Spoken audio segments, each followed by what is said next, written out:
Welcome to Leadoff Man, brought to you by Heinz Lumber. Your money goes further when you go to Heinz. This is Steve Stone with the Leadoff Man. Right now we're going to go down to the field and pick up opening day ceremonies right after this message.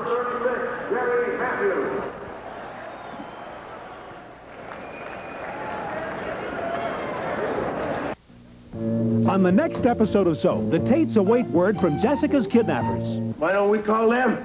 How can we call them? Sunday night, the rates are lower, but you have to dial direct. Bert's ready for anything. And Danny and Annie may be getting serious. You know, this makes all the other times feel like a dental appointment. Danny, do you think we're falling in love?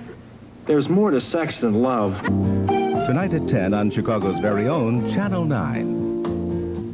What a pity. All that time, all that money, and your screened-in porch isn't completely screened in. I should have gone to Heinz. Your money goes further at Heinz. This week, go to Heinz for ceiling fans, starting at $24.95. Bellwood kitchen cabinet starter units, just $2.99. Your money goes further when you go to Heinz. And he'll be warming up in the bullpen in a few moments. Down on the field, the Cubs' own Jack Brickhouse is introducing the opening day lineup. Now the remainder of the 1984 Cubs. The pitchers, 33, Porfy Altamirano. 42, Rich Bordy. 41, Warren Brewster. 48, Dickie Knowles. Number 30, Chuck Rainey. Number 47, Rick Russell.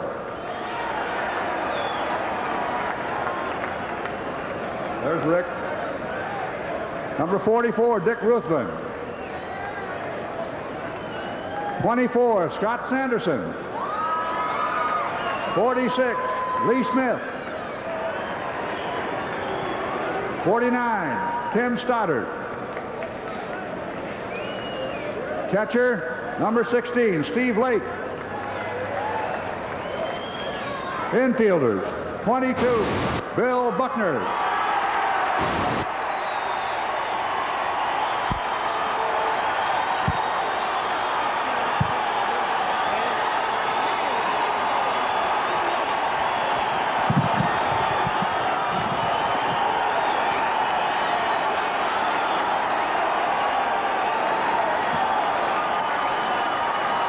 Number 18,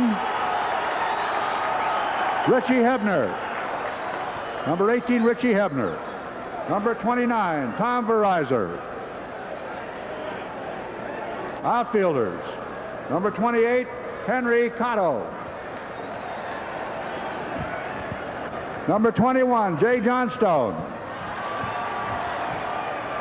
Number 6, Keith Moreland. Number 25, Gary Woods. And the Chicago Cubs coaching staff. Number 5, Ruben Amaro. Number 3, Billy Connors. Number 9, Johnny Oates. Number 2, John Vukovich. Number 4, Don Zimmer. The fitness coach, Paul Zaris. The Cubs trainer, Tony Garofalo. Ladies and gentlemen, our 1984 Chicago Cubs.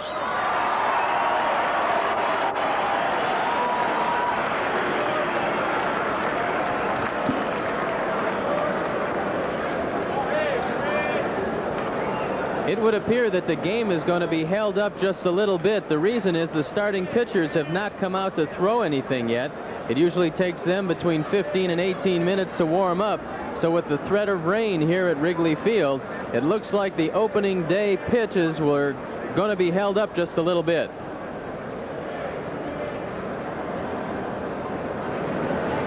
The Cubs will have their hands full today. They're facing a very young but very hot Mets ball club. The Mets have won 6 in a row, equaling their best start ever. And they've got a kiddie core and the pitching staff. The guy we're going to see today, Dwight Gooden, is rated as one of the best young pitchers to come into the league. Presenting the colors for the day call over is the United States Army Color Guard from Fort Sheridan, Illinois.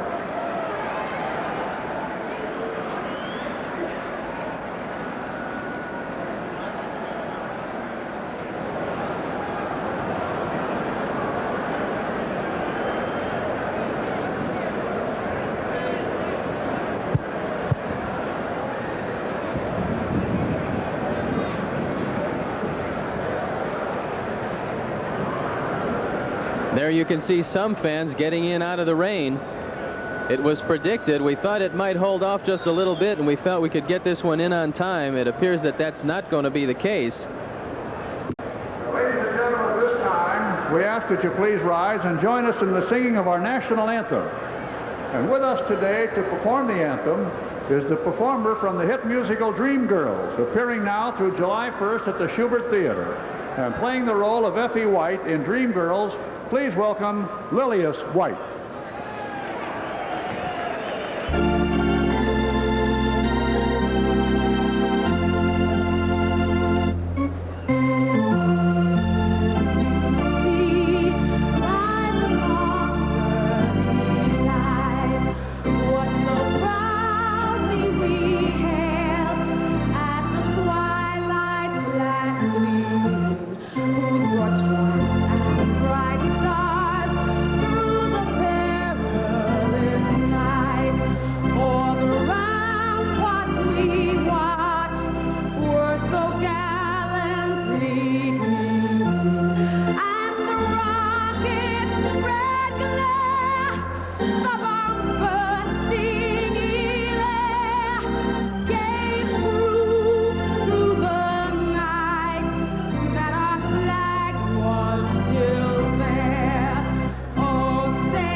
We'll be back after this timeout.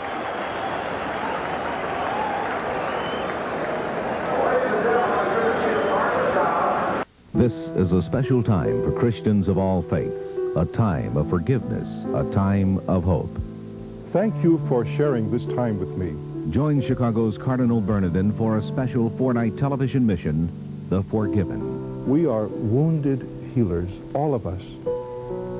And sometimes our own pain keeps us from hearing and responding to the cry of others. The Forgiven, Sunday night at 8 on Channel 9. What a pity. All that time, all that money, and your screened-in porch isn't completely screened in. I should have gone to Heinz. Your money goes further at Heinz. This week, go to Heinz for ceiling fans, starting at $24.95. Bellwood kitchen cabinet starter units, just $2.99. Your money goes further when you go to Heinz. The Mets seem to be doing it the right way. They've gone to the youth. They've got a very young pitching staff. When Tom Seaver was taken in the offseason, the Mets decided to go with young starters, and we're going to see a 19-year-old fireballer tonight and a 21-year-old catcher. So the battery certainly is young enough. They've got the tools, and the Mets are hoping the young pitching comes through. Dwight Gooden, 300 strikeouts last year in 191 innings. You know he's got the good fastball. His control is supposed to be excellent, and Jim Fry said he's never seen a better young pitcher come into the league. The catcher had his cheek fractured in spring training. He had won the starting job, and it didn't look like he was going to be able to perform, but he's back in there. John Gibbons behind the plate. So the Mets certainly have enough young talent. And there is the coach, Ray Meyer, in the dugout, trying to get the Cubs psyched up for this one. He looks pretty good in that Cub uniform.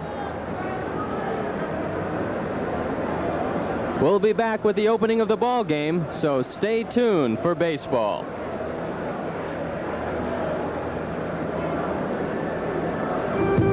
Leadoff Man was brought to you by Heinz Lumber. Your money goes further when you go to Heinz.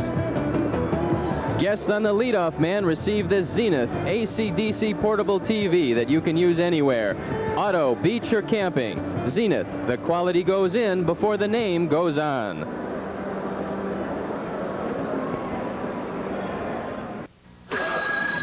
Alice!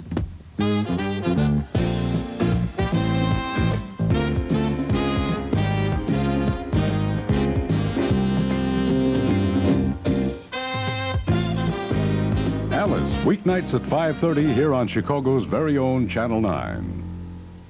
Stanley's President's Sale. Get 10% off on all garages in April. Marshall Fisher, president of Garage World, says, thanks for keeping us #1. Save 10% on our maintenance-free President Special. Now only $17.99. Offer ends April 30th.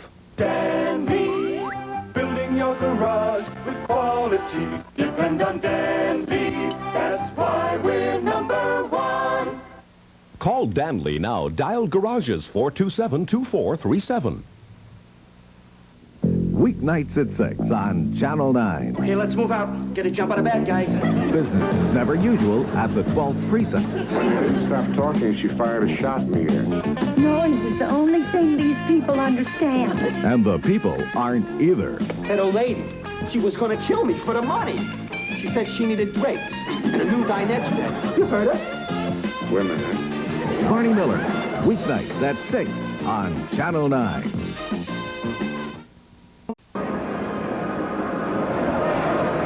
It's time for baseball.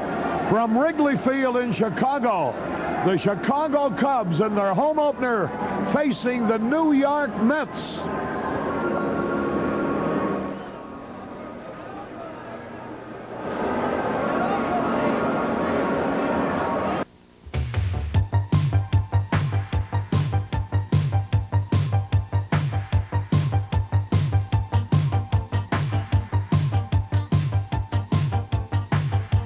Participating advertisers in Cubs baseball are Budweiser, the king of beers and proud sponsor of the U.S. Olympic team. For all you do, this Bud's for you. Your neighborhood True Value hardware stores. Toyota's new cars and trucks for 1984. Toyota invites you to see them at your local dealer. Union 76 and your neighborhood Union 76 dealers who invite you to go with the spirit of 76. Canon, the official 35mm camera of the 1984 Olympics. United Airlines, you're not just flying, you're flying the friendly skies. Zenith, see all the close-up action on the Smart Set by Zenith. At Zenith, the quality goes in before the name goes on. The Yellow Pages.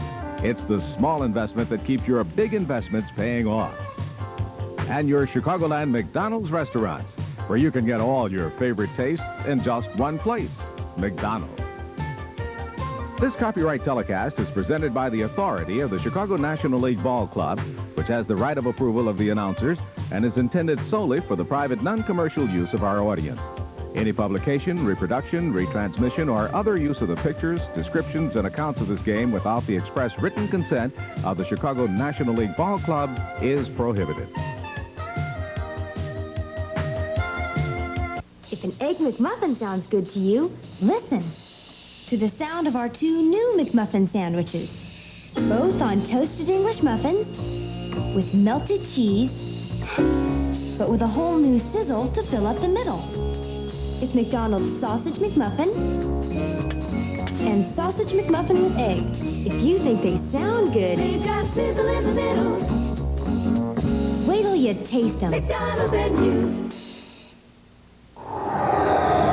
This is a stress test. Rick Mears and the Penske Indy car have to run at speeds of over 200 miles per hour for up to 500 miles. The engine must hit over 10,000 RPM. This is a stress test, and this is no picnic for a motor oil. This is where Pennzoil's quality and high technology are tested to the limit. And this is why you want Pennzoil protection in your car. Pennzoil, high technology and quality. Ask for it. Hello again, everybody. with Steve Stone, Harry Carey at Wrigley Field, and the 1984 season at home for our Chicago Cubs is about to start. The weatherman has not cooperated perfectly, but there will be baseball. The field is covered at the moment. The air is one of drama and excitement. And boy, I tell you, there is nothing like the opening of a new baseball season. Everybody's excited here, Harry, and the Cubs are excited because they're going to look at this fine young pitcher we've been talking about, Dwight Gooden. But the whole Mets ball club has a different character. They've done it, as you said, by bringing up their young players. It should be interesting. We're going to see some guys we really haven't seen so far. You know, a lot of the traditionalists of baseball will say that they're rushing their youngsters too much. But this is the other school, and there's always two different kinds of pieces of thinking about how you develop a ball club. Some people think you get the best you have in your organization. You know you're not going anywhere anyway, so you put them out there and let them sink or swim with the idea that they'll improve with experience, and then suddenly you'll find yourself with a good ball club. Others think that you develop them at the minor league level and you only bring them up once they have reached a certain state of excellence. I don't know which system is right, but I know which is the most interesting, and the New York Mets have it. They got a bunch of kids in their lineup. They got a 19-year-old boy pitching. His name is Dwight Gooden, and everybody in baseball is raving about him. They got a young catcher, a young third baseman, a young but brilliant center fielder, the Rookie of the Year in Strawberry. They have 2 veterans in Hernandez and Foster right in the center of their batting order, and youngsters at the top. So it's a team of youth, and I know it's going to be exciting for the New York fans. On the other hand, the Chicago Cubs have a note of excitement about them, too. They have different ball players, but more established ball players. And they've improved to the level where they can keep guys like Moreland and Buckner on the bench as you start a new season. There's Coach Ray Meyer of DePaul, who's going to throw out the first ball in your background. It's, I think it was very, very pertinent that the man who got the biggest ovation as the Cubs were introduced was the man who's not starting the game today, Bill Buckner. And Harry, that seems to be a problem because you've got Leon Durham and Bill Buckner both vying at first base. So you've got 2 full-time ball players, each splitting a position. That's not going to do either of them any good, but you've got to play Leon Durham every day. He's a guy who's got to be here for 10 years, can certainly put some offensive numbers on the board, but I don't think he can put them on the board if he platoons at first base. So that leaves you with Bill Buckner on the bench. He's not too happy about it. And the right field situation is unsettled. You've got Mel Hall and Keith Moreland. They're splitting a position. It doesn't make either of them want to throw a party. I think they can be used effectively if they can possibly accept that. We'll just have to see how the season goes on. Well, the matter of acceptance comes to the power and strength of management. There is no the positive of what Steve has been talking about and wasn't mentioned is the fact that when you have guys like Buckner or Moreland or Hall or Durham who are not playing in the starting lineup, that means that they're available on the bench for a game situation. And therefore, your chances of delivering in those kind of spots are much enhanced over what they normally are when players are not quite that good an ability are sent up in those situations. So there's a lot of pros and cons.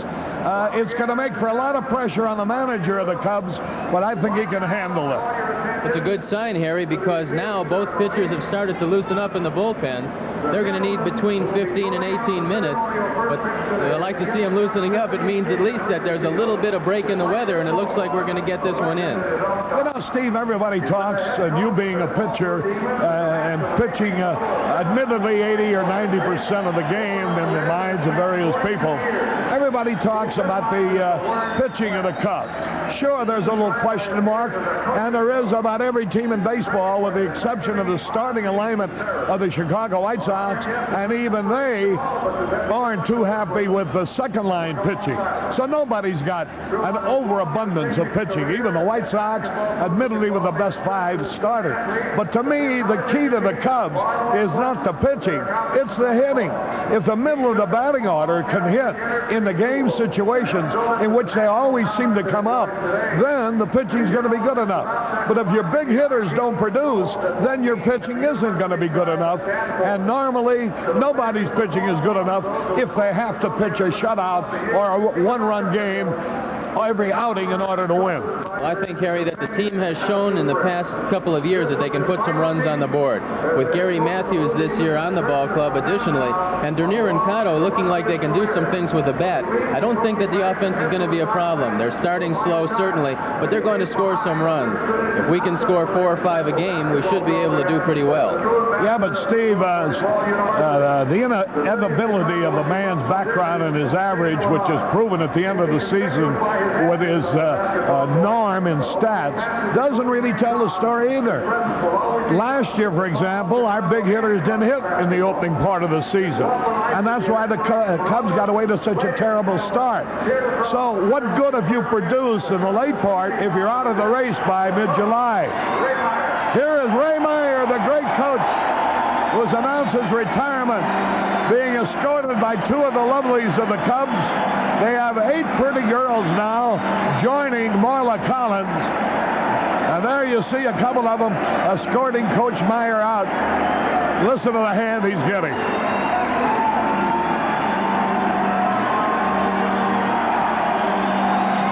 What a thrilling ovation.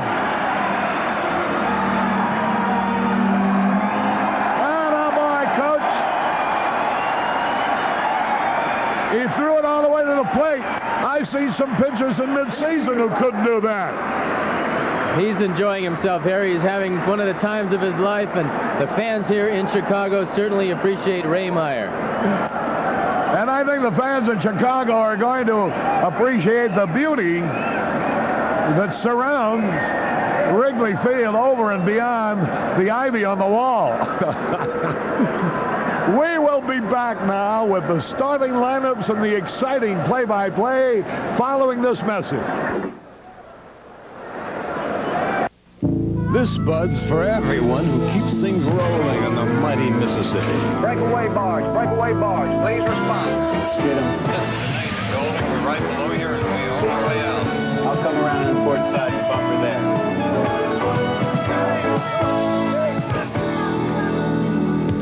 Yeah, just for you. That distinctively clean, crisp taste that says Budweiser. For all you do, this Bud's for you.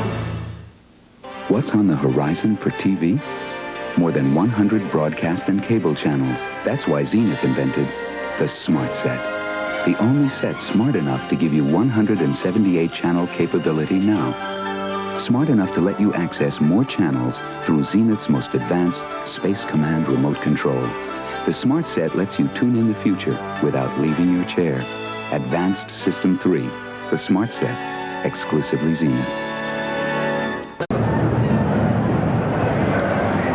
Hello again, everybody. Harry Carey and Steve Stone. The managers, Dave Johnson, who is a great second baseman with Baltimore, is the manager of the Mets, and Jim Fry of the Cubs. The 4 umpires are Billy Williams behind the plate, Dick Stello at first, Tom McSherry at second, Fred Brocklander at third. And there you see the ground rules being discussed. Was Davey Johnson there with Baltimore when you were there, Steve? No, he had already gone, but everybody talked about him being a pretty good leader, Harry. He knew how to play the game, and he brings that style to the Mets. He's got an interesting task, though, because he hasn't been able to manage this club the way you would a club with veterans. He's been a lot more patient. He hasn't really stressed the fundamentals exceptionally hard. Dick Tidrow told me that he's kind of laid off a little bit, stayed back and waited to see if the youngsters would make mistakes, then gently correct them. He didn't want to intimidate them early in the season, so thus far everybody says he's doing a nice job. Well, another thing he's got in his favor, though, he managed the AAA farm club of the Mets last year, so he's more than just a casual speaking acquaintance to these youngsters, and they must feel at home with their manager from the minor leagues being their manager in the big league. He's also got a brilliant opportunity with New York, Harry, because they're not supposed to win. Everybody picks him for 5th or 6th, so he goes in with relatively little pressure, and he's got a few established players who give him some pop in the middle of the lineup, Hernandez, Foster, and Strawberry, but these young kids are going to be interesting to watch. You know, Steve, I know, and I don't say this for home consumption at all.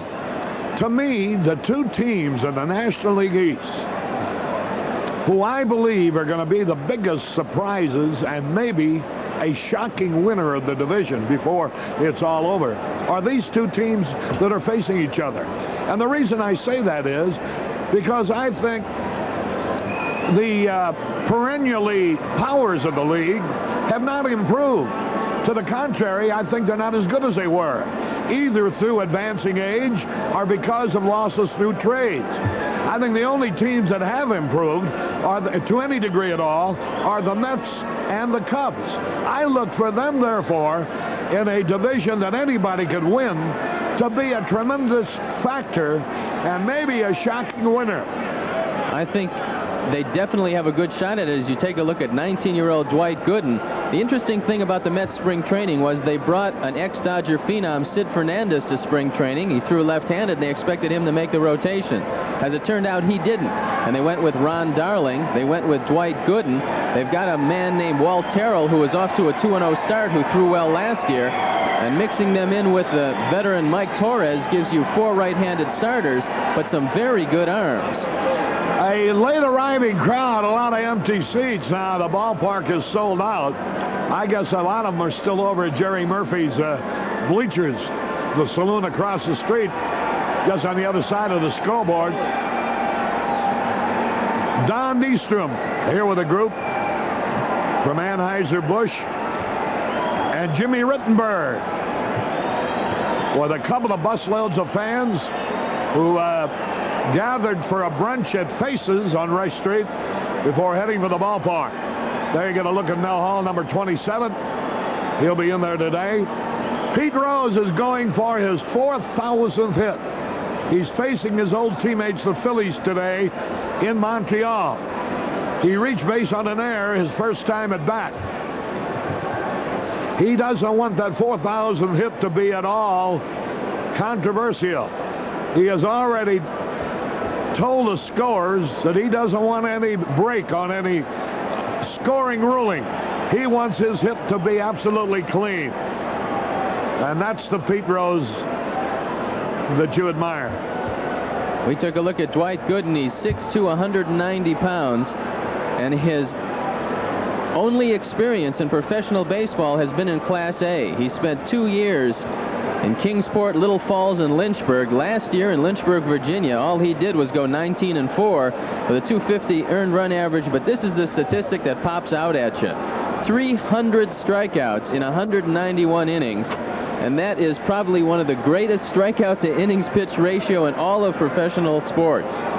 Well, there's a guy on the other side who's 26 years old. They've been predicting the potential greatness in him that they're predicting right now in Gooden. Gooden is in his first year, already has scored his first victory at age 19. Steve Trout has been a while, and he has been a disappointment. Not that he isn't a good pitcher, but that he hasn't had as much success as everybody has predicted that he would have. Everybody is just waiting for him to get over the hump and have that truly great year that the strength of his left arm would indicate that eventually will come to him. He battled for a job in spring training. Dickie Knowles and Steve Trout were ticketed for the bullpen. When Rick Russell hurt his arm, there became a spot open, and Trout had a magnificent spring, that 225 earned run average, but he slipped back into form that he had last year during the first game, Harry, and it was a little disturbing that after 3 brilliant innings, he tired a little bit in the 4th and 5th. He had a lot of problems like that last year. We just had a look at your twin brother a moment ago, Steve. Yeah, but what a curveball he had, Harry. Unfortunately, it drove him into the seats. Look at that haircut. Let's show him again. There he is. What a haircut. There he is right there. Steve's twin brother. Here they come. Steve Trout approaching the mound. Listen to the fan. We're about to start what I know is going to be an exciting 1984 season. So to get things started right, ladies and gentlemen, wherever you are, the very best to you. Prosit, a salute. This Bud's for you. Ah, boy. There's Steve breathing deeply already. What I don't like is you look at these 2 earned run averages, Steve. This Steve Stone. Dwight Gooden has an earned run average for the new season of 1.80. Steve Trout, 7.71. That means if those things hold up, that the Mets are going to win this game 8-2. I don't like the sound of Jimmy Pearsall. Jimmy, how are you? What do you know, kid? Coach, I'm glad to be here. It looks like it's going to be a good season for you. It's going to be an exciting one, I'm sure. I want to give you some instruction. I want you to get excited. I want you to enjoy the games, and I want you to really enjoy yourself. Tell me, if you had a hit against Steve Stone 4 times every day for 10 years, don't you think your lifetime average would have been a little higher than 277? Well, I'd hit up on the plate, and I'd be closer to him trying to hit the ball to right field. That's what I try to do. I tell you what I think you'd do to him. I think you'd go downtown more often. Well, not really. Maybe in the 5th inning when he starts to get high for some reason. Let's hope that he's changed his ways today. You think he'd knock you down once or twice? No, he's not that kind of a pitcher. No? No, I don't think so. I don't think you can't knock down anymore. The umpires won't let you. It's a sissy game now. Steve, Jimmy, you're doing a heck of a job. I catch your talk show every evening. Keep up the good work. Good, fine. I want to tell you, you and Steve, I really enjoy you every night, especially late at night, Harry, because it puts me to sleep. You look in good condition like you've been getting a lot of sleep. Feel good, Coach. Okay. Thank you. We're ready to go. Jimmy Pearsall visiting for a moment in our booth. The lakefront temperature, 54 degrees. What do you mean you never knock guys down? You did, didn't you, now and then? Harry, I would never do that. That's taking unfair advantage of the situation. First pitch of the ball game, low. This is Ron Gardenhire, plays second base, hitting 211 for the New York Mets. There you see their lineup. Right-handed batter taps one. Steve Trout ought to throw him out. He does. One away. Listen to the roar of the crowd. Boy, it's just an exciting afternoon. I wish you were here, and I hope we can bring to you through Channel 9, which reaches all over the country, just part of the excitement that is in the air. There you see last year's Mets manager, Frank Howard. Now they're one of their coaches. Jose Oquendo has changed his batting style a little bit. He's closed up his stance. He moved back in the batter's box. We'll be able to take a good look at it. That foot all the way on the back line. He thinks he can swing the bat a little better from here. Oquendo takes the first pitch a little bit low. There you get a good look at him. Oquendo, just 20 years old. Boy, they got nothing but kids on this club. Fastball low and inside. Oquendo, a great fielder, and he can hit a little bit. He made 3 plays in the Astrodome, Harry, diving in the same inning. He got a standing ovation from the Astrodome crowd, not known for their boisterousness. There is a strike. Oquendo, born in Puerto Rico, a Yankee Doodle dandy, will be 21 years old on the 4th of July. Stands 5'10", doesn't look that big. He taps it foul, the count is even. Big sign out in the center field bleachers. I can't make it out. The Cubs will roar at 84. Yeah, I think I used that last year, about this year. 2-2 pitch. Strike him out. Change of pace curve. Good pitch. Out of the way, Steve. It was significant that Trout went to the off-speed pitch early. Looked like a straight change. It caught Oquendo completely by surprise. He took it over the inside corner. And if Steve can continue changing speeds even when he gets in trouble, he could have a successful day. The wind is blowing out. It's a hitter's day here at Wrigley Field, so Steve will have to keep the ball down and try to get as many ground balls as he can. 2 men around, nobody on. The Mets are away to a great start. You know, they've won 6 out of their first 7. Here's Keith Hernandez, the great first baseman. He signed a contract, is paying him about $1.5 million a year. 2 out, nobody on, the former Redbird. Fastball a little bit low.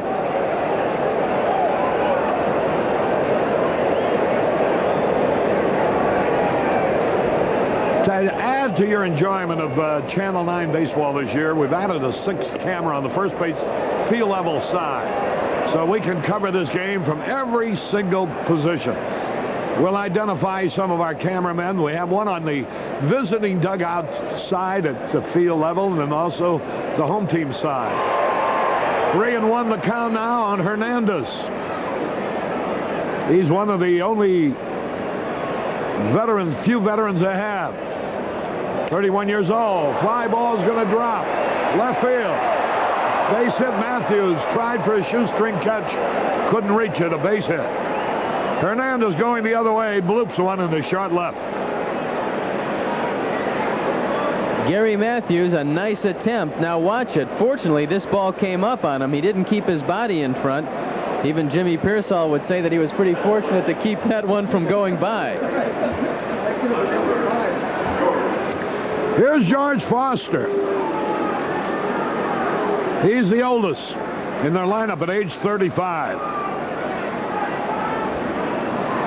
And a power hitter of great renown. He's hit 1 homer this season. He hit 26 last year. He can hit them out of any ballpark in America. He's the last guy to hit 50 home runs in the big leagues.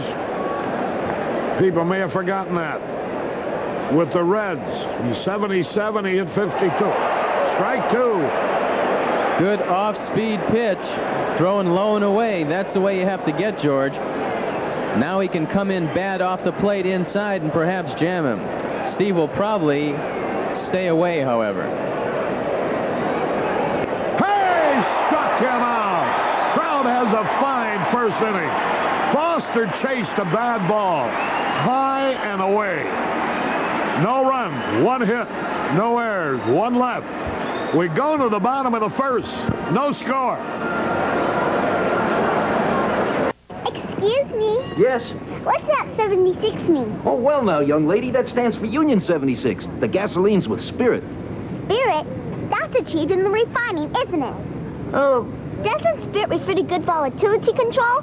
Thereby reducing the instance of everlock and other combustion abnormalities that inhibit good drivability and starting? Murph! Fill her up with Spirit. The gasoline with Spirit. You wouldn't have a chemical breakdown, would you? The Spirit of 76. You're not just another face. Sally won't wave anymore. Look, kid, there's your kid that I can fix it.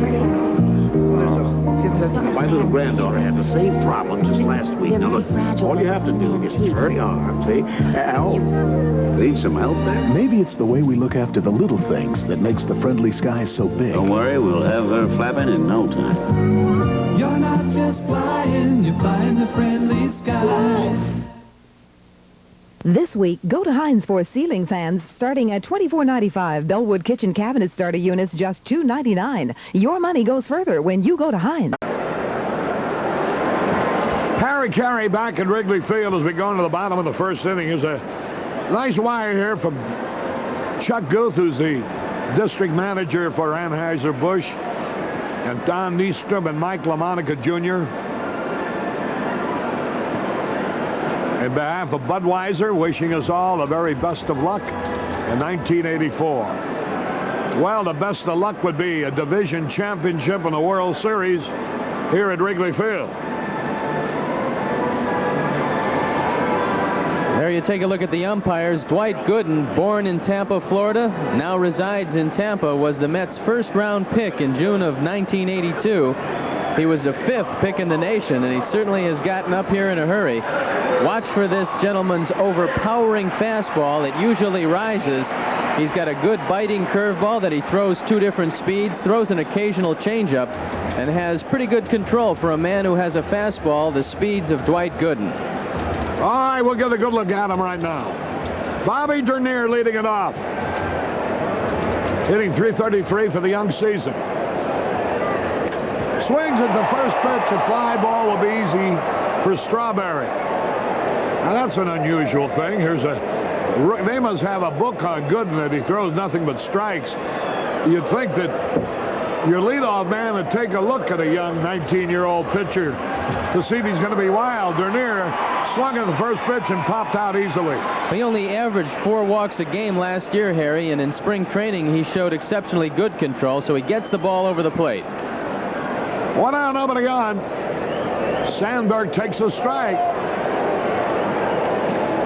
I'm just trying to see if Gooden reminds you a little bit of Bob Gibson. A little different style, but he throws just as hard. He fouls the pitch back. He's ahead of him 0-2. A little bit more controlled than Gibson was body-wise. And don't forget, and I'm sure you remember, Harry, Gibson was exceptionally wild as a kid.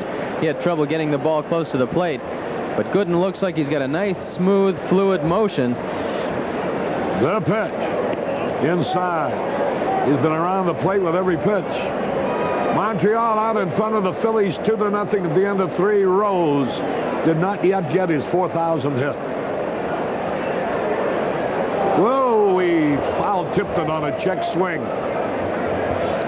Get well wishes to Michael Dowling, who's at Loyola Memorial Hospital, convalescing from a heart transplant. There's Jim Fry, the manager of the Cubs.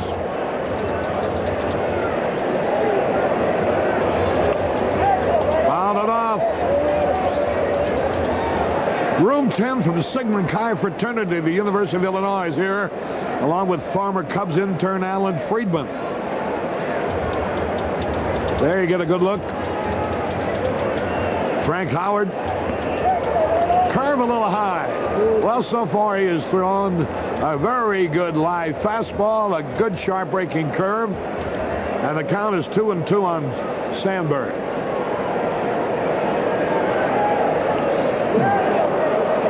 That was a high fastball. He fouled it back. The Mets had a limit on the pitches they wanted him to throw in the Astrodome. He had some hip problems in spring training. It'll be interesting to see if it troubles him today on a cool afternoon. 2-2 pitch. Tapped it foul again. Arthur Farmer and Hack, I guess it is, from Cicero, great Cub fans here. So is Mark Sucomo from Mount Vernon, Iowa, pulling to the Cub. The pitch swung. Line down the left field line. Fair ball! Sandberg on his way to second base. He rounds second. He's going to hold. Listen to the crowd. Rhino took a breaking ball and drove it into the corner in left field. Watch the curveball. It's a good one. Breaks down, but Sandberg stays up with it, ropes it in the left field corner, and that's something he's doing a lot better this year. He's getting the head of the bat out and going to left field a little more. That'll spread the defense for him. They used to play him entirely around to right center field. Now they can't do that. Well, that's the influence of his new manager, Jim Fry, who has thought he should try to pull more. Sandberg is doing it effectively. Here's Gary Matthews, the left fielder. Strike over the inside corner. The lakefront temperature 54 degrees. The wind out of the southeast, out of the southwest at 14. Not a bad day at all.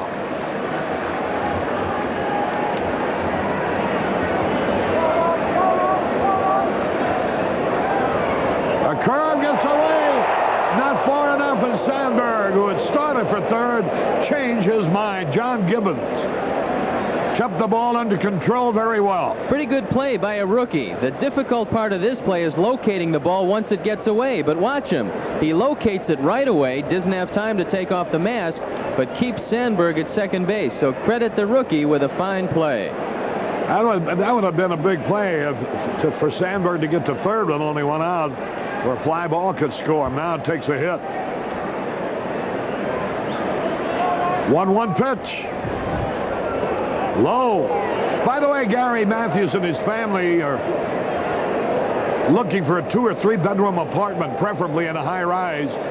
Anybody who's interested in renting their apartment or home, please contact the Cubs Public Relations Office at 281-6955. 281-6955. If you rent your apartment to Gary Matthews, he'll leave you some free passes to the games now and then. Thanks, Harry. I can build a tent in back of the left field wall here. 2 balls and a strike.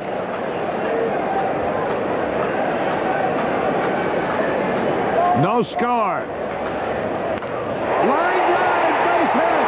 Sandberg's trying to score. He'll make it easily. 1-0 Cubs.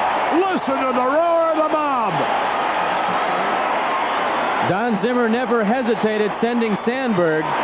George Foster just stays back on this ball. The outfield is a little tacky. We had a lot of rain here yesterday. And a fastball right down the middle. The Sarge ropes it into left field. Now watch Foster. He kind of pulls up a little bit. Zimmer just kept sending Sandberg with the first run of the ball game. So the Cubs are out in front 1-0. And here's Leon Durham, away to a slow start. The fact that he's not playing every day undoubtedly has had something to do with it, as it has for Buckner.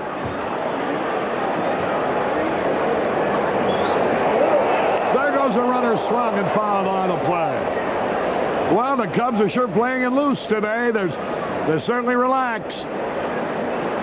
The runner was going Matthews and Durham was swinging. I don't know whether it was just a straight attempted steal coming up or whether it was a hit and run. 1-0 Cubs. Hope you're enjoying the telecast wherever you might be. A special welcome to Pat Patterson and all the ho-ho cams out in Mesa.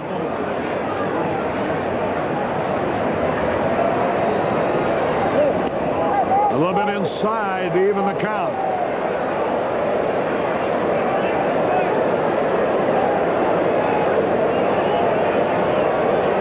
Here's our new camera position. Can show you the keister of John Vukovich quite often. First base coach. A ball and a strike to count. You sure get some good shots, Arnie. He's got a keister like Luke Easter. Strike call.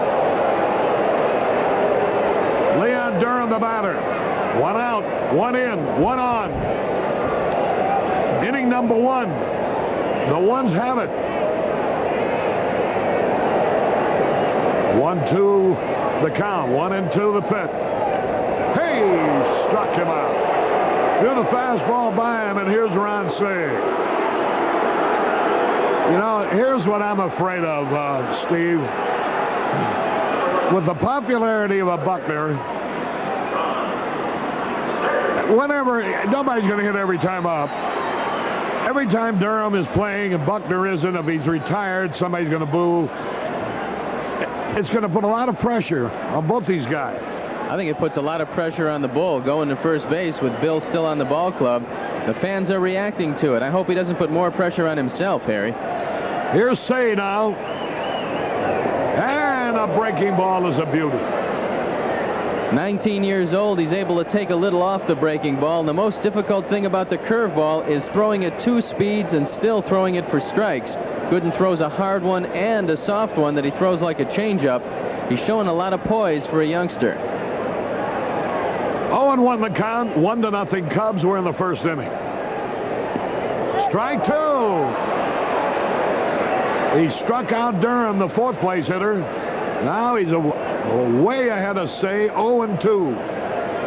Say hitting .200 for the young season with 1 homer, 3 RBI. Sellout crowd at Wrigley Field on the home opener. Same 2 teams tomorrow. There goes a runner. There's the play. Save for stolen base. Gary Matthews had a great jump on Dwight Gooden and stole second easily. He stole on the pitch. It was the off-speed breaking ball, a good pitch to run on, and Gibbons makes a good throw to second, but it's not in time. Matthews with a great jump makes it easily.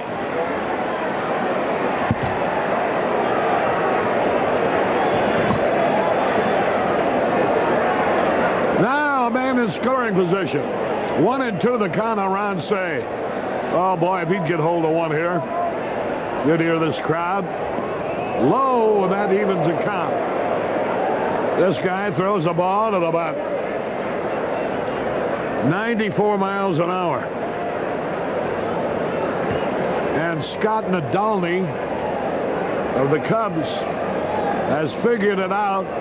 You have about 43% of a second in which to pick up the ball and hit it. High pop foul out of play. A souvenir for somebody. Hey, Arnie, right in that area, Ziggy Zarobski, the great All-American from Notre Dame years ago, he's sitting down there with Ben Stein. I wonder if we could pick him out. Right behind where Jim Janik usually sits. Ziggy has a world of friends. 2 balls, 2 strikes.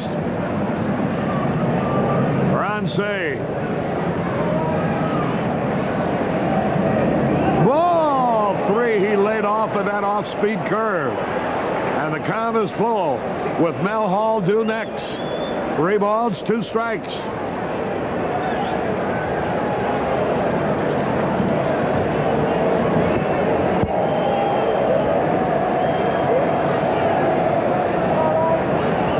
Big pitch. Whoa, he swung at a terrible ball over his head. Say goes down swinging. Two strikeouts for Gooden in the first inning, but the Cubs score a run.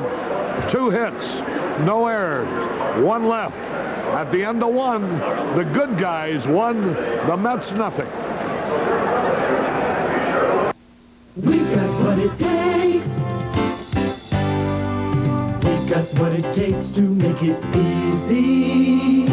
We've got what it takes to make it good. There's nothing you can't do when you know your true value. We've got what it takes, true value. The more you have to do, the more you really need True Value hardware stores and home centers. We've got what it takes, true value. This Bud's for everyone who takes the power and sends it down the line.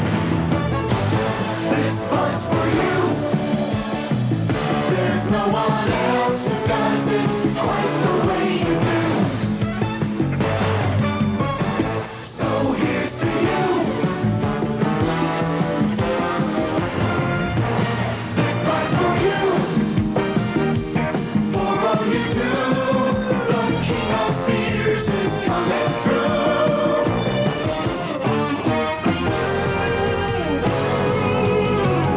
Yeah, just for you. That distinctively clean, crisp taste that says Budweiser. For all you do.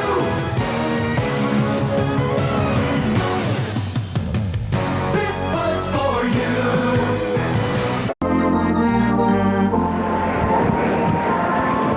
There's Jim Janik of Cafe Bohemia. Let's see if we can find right behind him. It should be Ziggy Zarobski up in section 128, along with Ben Stein and a couple of other people. Hey, listen, never mind that sweet talk. Uncle Bobby Collins with his arm around Denise Cannon. What's going? First, the heck with you, Bobby. I want to talk to Denise. All right. Hi, Harry. Is the opener the lead story on the 9 o'clock news? Well, it certainly should be. It's an exciting day, and the weather permitted us to be here. Did you have anything to do with the 8 other pretty girls that the Cubs hired here? No, but I'm glad they're here. They're beautiful ladies, aren't they? You look terrific. Thank you, Harry. Good to see you. All right, we'll talk to Uncle Bobby in a moment. I can hardly wait. Darryl Strawberry behind on the count 0-2. He's had 3 homers, each with the bases empty. There's a slider a little low and outside. 1 ball, 2 strikes. Darryl Strawberry, what a beautiful name. 22 years old, great young star. Just missed. Steve Trout thought he should have been in there. 2 balls, 2 strikes. I talked to some of the players, and I asked them if anything gives Strawberry trouble, and they said the only thing they've seen is a left-handed breaking ball beside the cream. 2 balls, 2 strikes. There's a drive, center field way back. Might be caught at the wall, and it is. Bobby Dernier went to the ivy for Strawberry's long drive. 1 away. Uncle Bobby Collins. Get a good look at this. What? Now you'll see why he's not on television and is only on radio. Hey, be nice. We're showing a replay. Well, sure. How are you? Very good, Uncle Bobby. You do a terrific job. Your voice seems to cleared up after you and Brickhouse were out hoorahing last night in Peoria. Well, you know, my voice is never clear at 7 in the morning when I talk to you. Yeah, right. Can we get the camera on Uncle Bobby? They don't want to do that now. It'll just scare you. Whoops, look at that. There's a easy smash. Sandberg throws him out.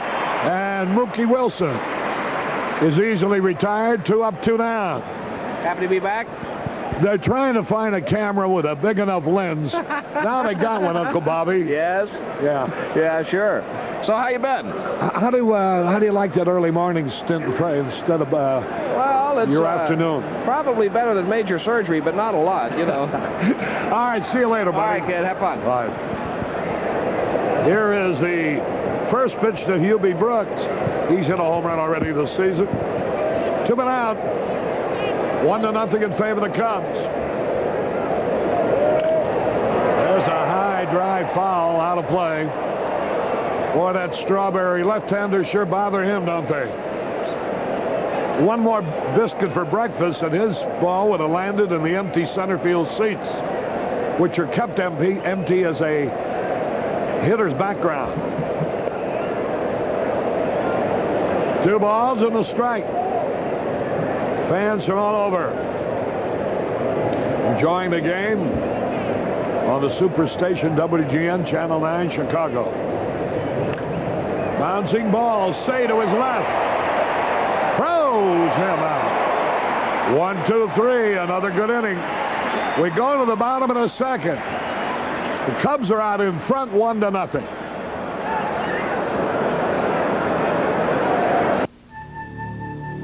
Nothing like this ever happened to your lawn before. Scott's announces the Turf Builder fertilizer just got better. Now it gives you even healthier growth. And remarkably, Scott's can sell new Turf Builder for less. When Turf Builder gets better and it costs less, that's a breakthrough. New Turf Builder from Scott's. Now you can pay less for the #1 selling fertilizer on Earth. Burger King presents building a delicious new breakfast sandwich, the croissantwich. Start with a light, flaky croissant. This, to me, is much superior to an English muffin. It's nice and moist. Add a fresh grade A egg. It would make an excellent breakfast. Melted cheese.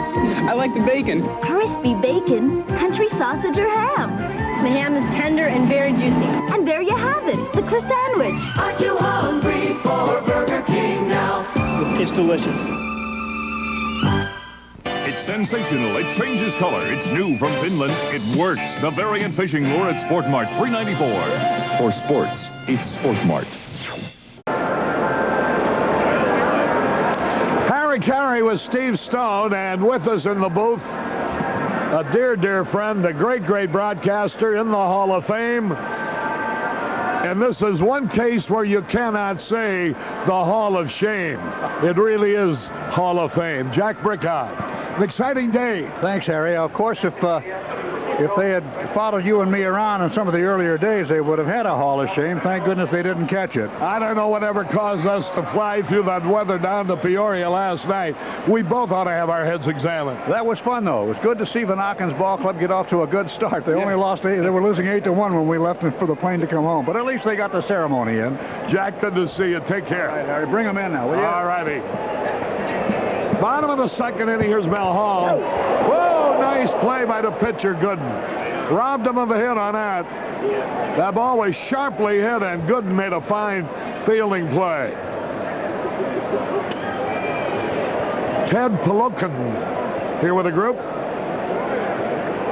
Still pulling for the Cubs. Andy Pafko with my good friend Don Nieström of Anheuser-Busch. 1 out, nobody on. Hey, Andy. Here's Jody Davis, batting .348. Here's Gooden's pitch. Swung and fouled it off. It hasn't taken the fans long to chant Jody, Jody. Here's a guy, you played in the World Series here, huh? Last time the Cubs won one. 1945. It's 39 years ago. Would you believe it? It's unbelievable that a team couldn't have lucked in once in those years. Somewhere along the line, at least get a stumble somewhere. Hey, listen, I think we got a left fielder almost as good as you were in those days now. That's a new member of this ball club, just drove in the first run, Gary Matthews. He looks like a real good ball player. He's going to help the Cubs a lot this year. Watch that Don Nystrom with Anheuser-Busch. He'll take the gold out of your teeth if he gets a chance. Is that right? I got to be careful. All right, Ed. Nice seeing you, Harry. Okay, buddy. Good luck to the Cubs. All righty. Andy Pafko. Pete Rose just got his 4,000th hit, a double to right field in Montreal off Jerry Koosman. You'd have given him a standing ovation. There's a smash, base hit. Jody Davis drills one. He'll hold with a long single to right center. Jody Davis really hit the ball on the nose. Jody did just what he's been doing all year. Let's just watch his swing. He takes the fastball away and just drives it into right center field. This will put about 30 points on your batting average if you can do this consistently. We know Jody can turn on the ball also, but it never hurts to take the ball the opposite way, and Jody base hits him to right center. You know, Pete Rose will celebrate his 43rd birthday tomorrow, and he got his 4,000th hit today. He broke in with the Reds in 1963. All right, here's Larry Boa. High, pop fly, short, left field. Foster coming in. Makes the catch. 2 minutes. You're watching exciting Chicago Cubs baseball through WGN Channel 9, Chicago, America's #1 sports station, where tonight at 9 you'll also see and hear Denise Cannon with John Drury doing the news. Here is Steve Trout. Pretty good hitter. 1-0 in favor of the Cubs. We're in the second inning. Standing room only crowd on a threatening day.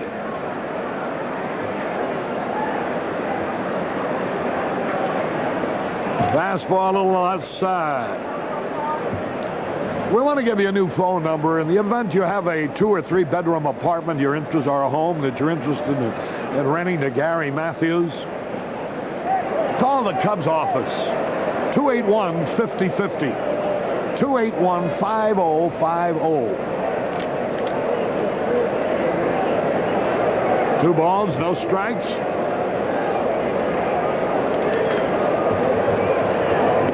There's a strike call.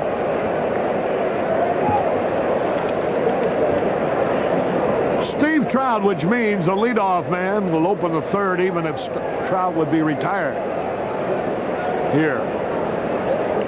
Oh, he had a good cut of the fastball. That evens the count 2-2. They're here from Phi Delta Theta at Valparaiso University.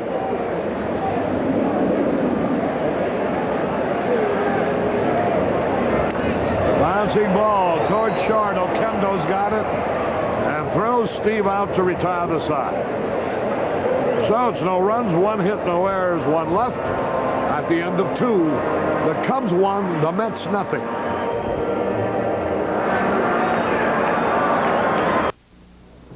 Murph, I'm not cut out to be a mechanic. What do you mean, Jill? If you can cut it at Union 76, you were born to be under a hood. After last night, Danny would agree. Dinner didn't go well? No, dinner was fine. It was after. When he said his car wouldn't start on that lonely road in the moonlight. Ooh, sounds romantic. And then I said, Danny, don't worry, I'm a 76 mechanic. So I hopped out, popped the hood, got the car started. Go with the spirit. Jill, we should talk. The spirit of 76. Want more tough truck for your buck?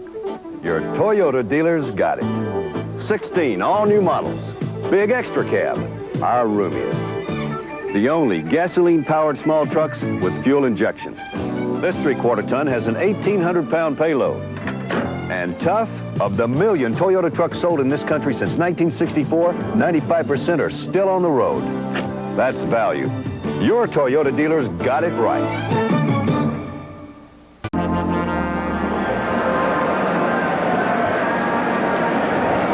Harry Carey and Steve Stone. Well, for long, you know, Arnie Harris is improving with age. It used to be he'd only pick out the screwy-looking hats.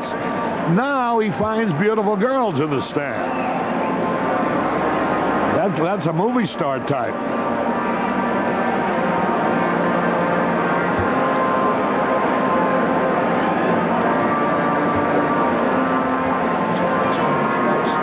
There's Arnie going back to his staple. A couple of Cub hat shots.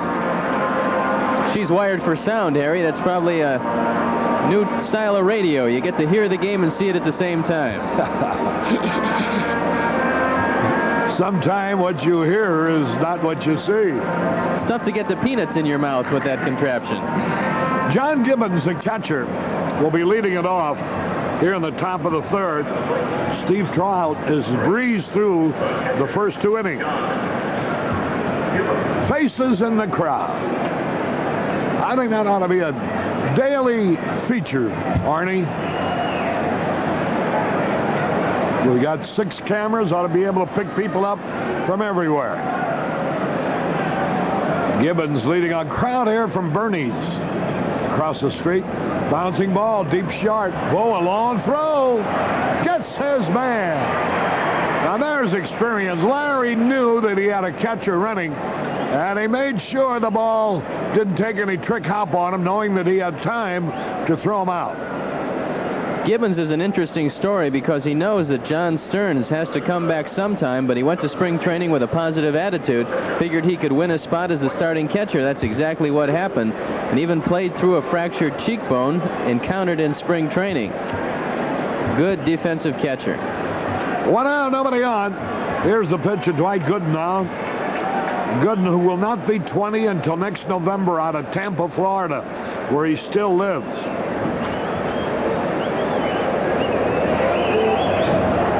A ball and a strike to count. No, they appealed it. He went around, and the umpire says yes, he did. So that changes the count to 0-2.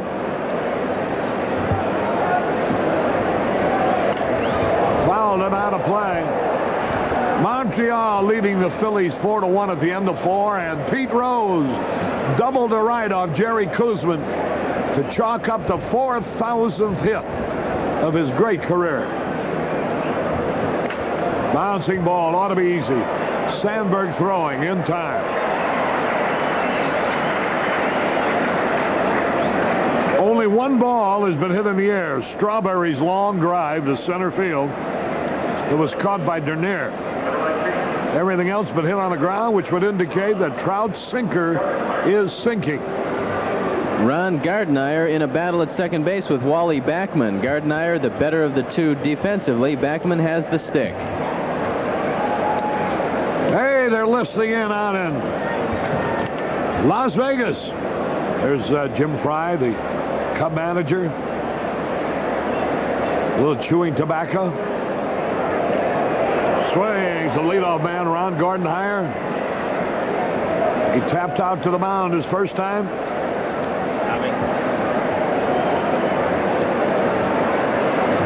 1-1 pitch. Fouled back. Judith Ivey, an actress, is here with Steve Trout's family. All pulling for Steve to win this one. 1-2 the count. There's a drive, left field. Gary Matthews is there. Makes the catch. That retires a side. 1, 2, 3. 7 in a row retired by Trout. We go into the bottom of the third. We'll have the top of the batting order coming up. 1-0 Cubs. Thinking about throwing in the towel? No, think about making it Michelob Light for the winners. Your serve.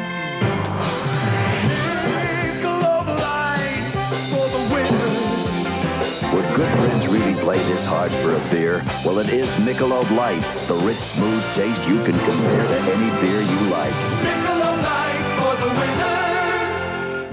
Boy, I need help with my serve. Tom will help you. First, you remove the cap. Michelob Light. Chicagoland. For me, it's got everything. Beauty, strength, cultural vitality, great restaurants and entertainment, and great places for clothes, like the Suitery. Everything I want my wardrobe to be is at the Suitery, at prices that let me indulge my other tastes. I really enjoy this metropolis of ours, and the Suitery is one of the reasons. The Suitery, for everything you want your wardrobe to be. For locations, dial S-U-I-T-E-R-Y. Suitery. Harry Carey back at Wrigley Field as we go into the bottom of the third inning. Terry Hemmert. You're on the air, aren't you? Yeah, bright and early in the morning, Harry. You do sports or you a disc jockey?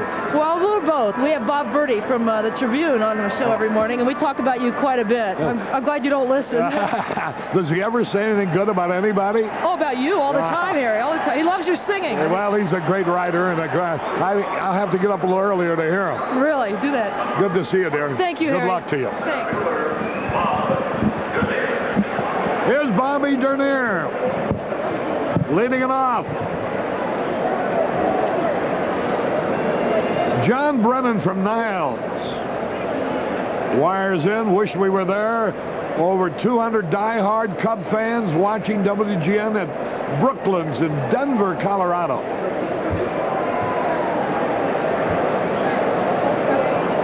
Game held up just a little bit as Ron Gardenhire went in to get the sunglasses. Also, Darryl Strawberry has gone out to get some sunglasses, so the sun has poked through the clouds here at Wrigley, much to the delight of the fans. There's a lot of daughters here, too. Here's Dernier. 0 for 1 for the day. There's an inveterate die-hard Cub fan, Carl Applequist with a group from Michigan City, Indiana. Dernier takes a strike. Well, the Tigers, who are the only unbeaten team in baseball, are having their problems today. Red Sox have scored 5 runs in the first inning. Here's Dernier, fly ball. Center fielder Mookie Wilson almost loses the ball. Good thing he got the sunglasses. And he makes the catch.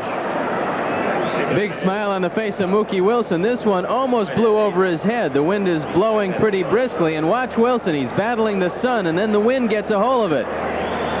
Get on back there, Mookie. You know, I mentioned the Tigers are having problems. What I didn't see until now, Detroit got 8 runs in the top of the first. The Red Sox came back and got 5 in the bottom of the first. Another great pitching duel in baseball at Fenway Park today. 8-5 at the end of one. Detroit unbeaten so far for the year, leading. Sandberg, who scored the only run of the ballgame. Dwight Gooden's pitch. I wonder if his relatives are watching the game down in Tampa, Florida. 2 balls, no strikes. You got to lay off the high fastball against Gooden. It rises a little bit. If you make him bring it down, you've got a chance. Ball is a little bit low. Ball 3. 3 balls, no strikes, 1 out. 1-0 in favor of the Cubs.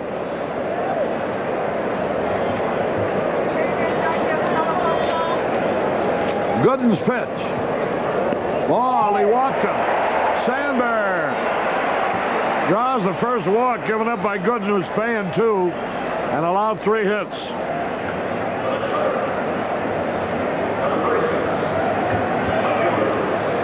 There's Gary Matthews, who drove in the first run of the ball game.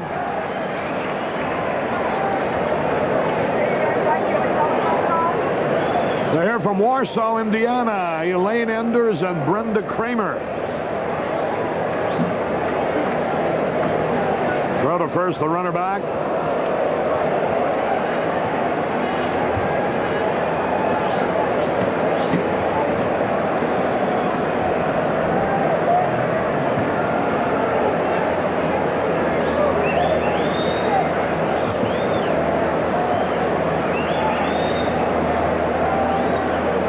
Runner back again, Joe Jaworski from Schaumburg.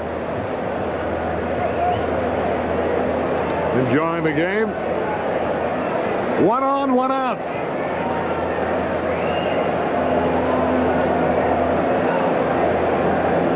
A little bit low. Good well wishes to Randy Wilkening in Merrillville, Indiana, who had a ticket for opening day, but became ill and watching the game from his hospital bed. 1 ball, no strike. Whoa, he had a good cut. Gooden once won 15 straight games. That was last year. Stayed unbeaten from the middle of May through the middle of August. There goes the runner. Strike call, there's the pack. Save, a stolen base. Sandberg, who stole home earlier this year, steals second. Gibbons makes a pretty good throw, but he took a little too long to get it out of the glove, and Sandberg, a good slide, gets in under the tag of Oquendo. Let's watch it again. And here's Gooden. He shows a good strong arm. Might have taken a little too long to deliver it. Now Matthews has a shot at driving in another run. He singled a left to drive in Sandberg in this situation in the first. Cubs with 2 stolen bases already today. High, ball 2 to even the count. Jim Budka, who's been the engineer on a number of baseball broadcasts, wires in from St. Petersburg, Florida, so they're getting our Cubs game down there. Curve, strike call. Matthews thought it was a bad ball. He's arguing with the plate umpire, Billy Williams. Boy, that was a wicked curveball. It's such a sharp breaking curve that Billy Williams waited till the last minute. Watch it again.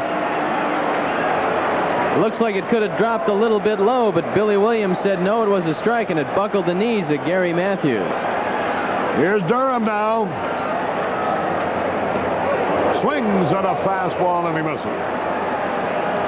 I tell you, the kid's curve is an overhanded curveball that breaks sharply down. 1-0, the Cubs lead. We're in the third. Bright sunshine at the moment.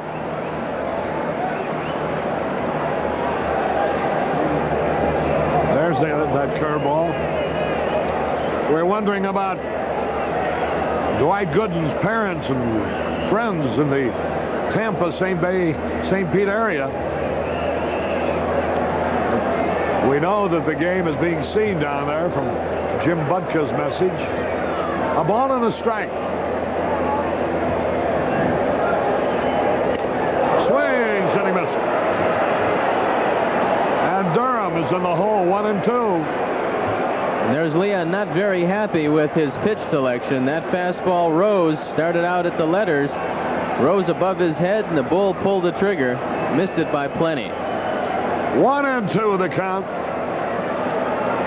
3 strikeouts for Gooden so far. 1-0 in favor of the Cubs. 1-2 the count. The pitch on the way. Inside. And the count evens. 2 balls, 2 strikes, 2 out. A runner in scoring position.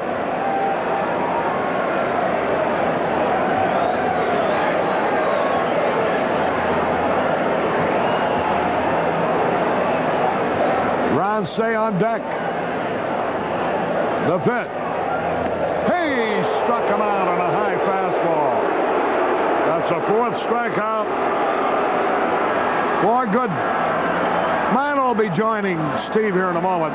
This is Harry Carey at Wrigley Field, where after 3 exciting, well-pitched innings, as you see it there, the score, Cubs 1, Mets nothing. Dolly Levi, you are a damned exasperating woman. Why, Horace Vandergelder, that is the nicest thing you have ever said to me. You know how to whistle, don't you, Steve? You just put your lips together and blow. Of all the gin joints in all the towns in all the world, She walks into mine. They were waiting for us. Somebody told them. The best movies at 7 are on Chicago's very own Channel 9. Talking to me? Burger King's got a delicious new way to say good morning. The croissant-wich. For which? Croissant-wich. It's like fresh baked bread. You bet. Eggs, sausage, croissants.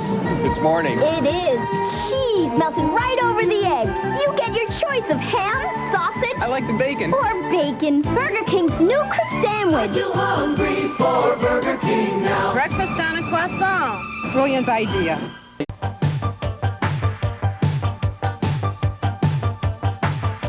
This portion of Chicago Cubs baseball is brought to you by participating advertiser Pepsi-Cola General Bottlers. Pepsi, the choice of a new generation.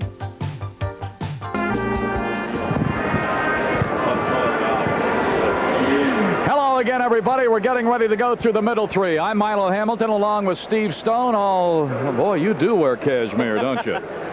And we are glad to be with you on this opening day. The sun has broken out. I guess it maybe got the second biggest applause here today. I guess the first went to Buckner as he got the big crowd reaction. But we are having a good ball game here. The young Mets and the Cubs, and it's 1-0, and Trout is ready to work to Oquendo. Bouncer Boa, big hop for the captain. Got him, and it's one away. Trout appears to have the good stuff here so far. He's thrown well, and when he gets ground balls, you know that the fastball is moving away from the right-handers and sinking. And if Steve can keep it down, he should be in good shape, and he's got to play it pretty close to the vest because the youngster on the other side shows no signs of throwing anything but smoke, Milo. And to go with that good fastball, he's throwing a very sharp, breaking, hard curveball. Well, in talking to their ball club about him, as we look at Keith Hernandez fouling it off, I said, well, when you say he's got a breaking ball, does he just have one or does he have a good one? They said he's got the best curveball on the staff. So when you got that to go with that 95-mile smoker and a pretty good straight change, too, he's got all the poise in the world. Man, he looks like he's been here 10 years. 1 ball, 1 strike. 19 years old. He's thrown 8 innings thus far this year, only walked 3 men, which is pretty good for anybody, but especially for a rookie who's got to be looking around at all these big ballparks. There's a good pitch in there, and Hernandez takes it. 1 ball, 2 strikes. Hernandez had a base hit in the first. So far, that is the only New York hit. Did he or didn't he? They're asking.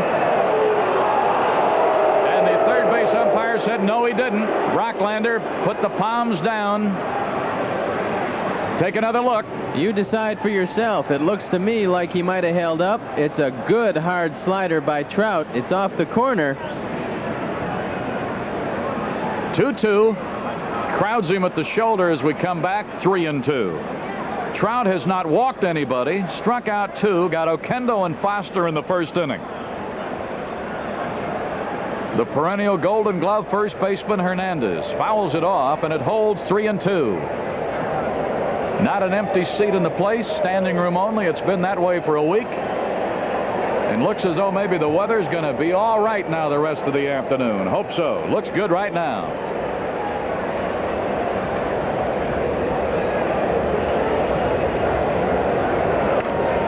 Fouled off, holding 3-2 to Keith Hernandez. I guess it's appropriate, Milo, that here on Friday the 13th, Detroit and Boston managed to put up 13 runs in the first inning in Boston. It's just a pleasure to pitch there. Oh, that is some ballpark. I know when the score came across with Detroit, when I was over on the radio side, I said, well, it might be one of those Boston days, and then no sooner said, here comes Detroit. Line drive hit right center. Haul over to get it in a hurry. Fire it in, and after Hernandez took the big turn, he'll be held to a single. So Hernandez with his second hit, and that is the hit output for the Mets so far here today. And George Foster will be the batter. Foster originally came up with San Francisco, was later traded to Cincinnati, where he accomplished many of his feats, and now comes over to the Mets, trying to give him some power in the middle of the lineup. And Darryl Strawberry makes George Foster get some better pitches. You don't want to walk Foster ahead of Strawberry, So Darrell is adding protection for Foster.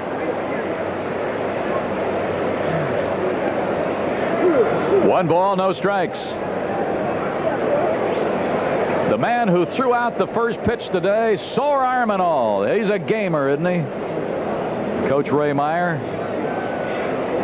That's a ball. And tonight the coach is going to put on his coaching sport coat again and coach a cystic fibrosis benefit at Alumni Hall at DePaul. That'll get underway at 7 with a media game for a warm-up. 2 balls, no strikes to Foster. Foster struck out swinging in the first inning. Coach was up all night. Mike McCormick had to soak that arm. There's a high foul up to the right side. Probably put me on the 15-day disabled list. 15-day disabled list after today for the coach. There you look at that Cub jacket. Who's the guy with you, Coach? Oh, you mean Hokie? Yeah, your old pal of 60 years. On my left, Ed Mineta. Hey, I got to tell you, Ed Mineta and all his folks, Herb Newman, what a marvelous tribute and what a dinner Saturday night.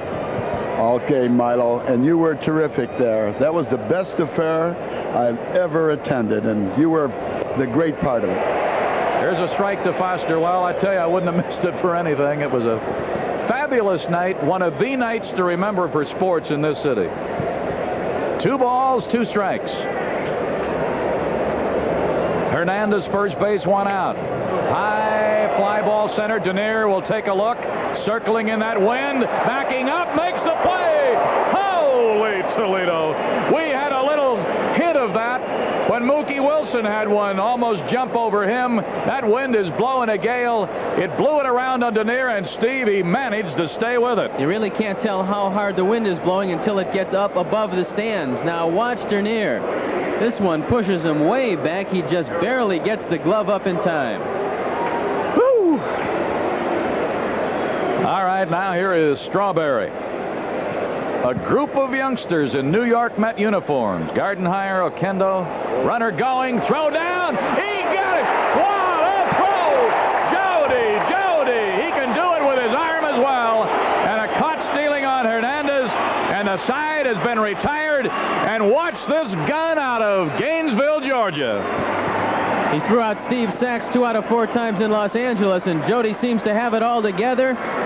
He gets Hernandez easily. Watch it from another angle. He's still out by plenty. Oh, great coverage by our crew, and what a throw by Jody. We have played into the middle of the 4th, and the Cubs lead 1-0.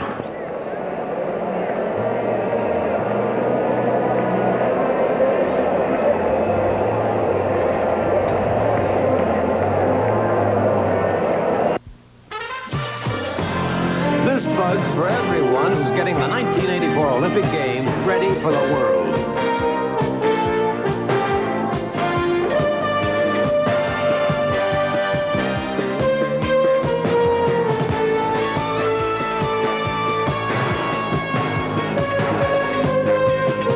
To everyone who's working hard for America's Olympic effort, this Bud's for you. No. Behold the doubting Thomases. No. They don't believe anything you tell them about cars. Absolutely not. They don't believe you can get a real sporty car that's affordable. Then we show them the Toyota Corolla Sport Liftback, the real sporty car that's truly affordable. Come on. How can Corolla give you so much for so little? It's just a Toyota tradition. We believe. We believe. We believe. We believe. Getting ready to go into the bottom of the 4th.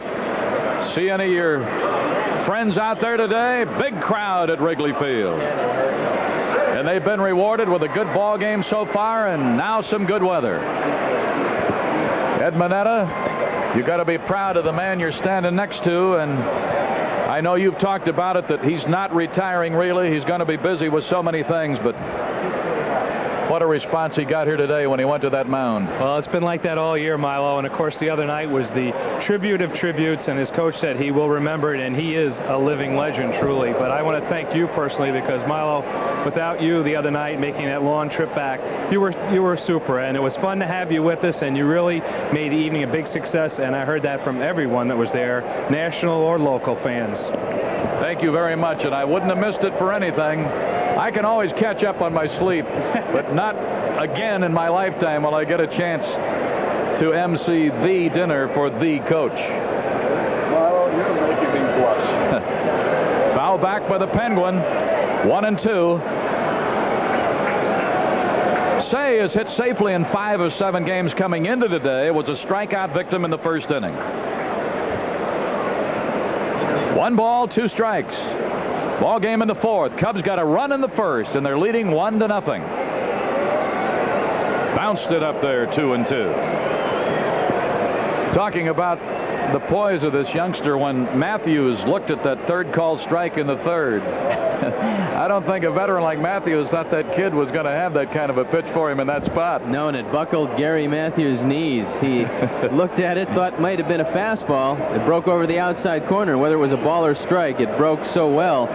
It's surprising that he has that good a curveball and can get it over the plate. Foul back. Well, when I heard about those things that he does and the fact that he's not bashful about throwing that breaking ball in key situations, well, he proved it right there against a good hitter who's off to a good start, Gary Matthews. Hall will be next. Say leading off the 4th. Good and working. And he goes 3-2. Last time he went 3-2 on Ron Say, Ron swung at a bad pitch out of the strike zone. So let's see what he does right here with the youngster. 19 years old and pitching in the big leagues. And he missed with it. Ron didn't go for that one low inside. But seeing youngsters under fire is nothing new for the coach. These youngsters get more mature every year, don't they? Oh, yes. They're starting them at an earlier age. That man on the mound, Gooden, is doing an excellent job. We ought to take him on the Cubs. Oh, if it only could work that way. I'll trade. I'll go to the Mets. He can bring him to the Cubs. Here is Hall with a 9-game hitting streak going back to last year. Runner going. Throw down. Not in time. So Jim Fry, once again, following the emphasis that he went for in spring training, wants movement on the bases. And here's a surprise. Mel Hall protecting Ron Say. Watch the throw. Say, who didn't steal a base all last year for the Cubs, had only 3 stolen bases back since 1981. He gets in here. They should give him the base. Maybe he can put that one up in his house, Milo. I think he ought to ask for it. That's 3 stolen bases in 3 attempts here, and the Cubs draw even for the year. They now have stolen 6 and have had 6 stolen against them. So Mel Hall with a chance to get another run home. 1 ball, 1 strike.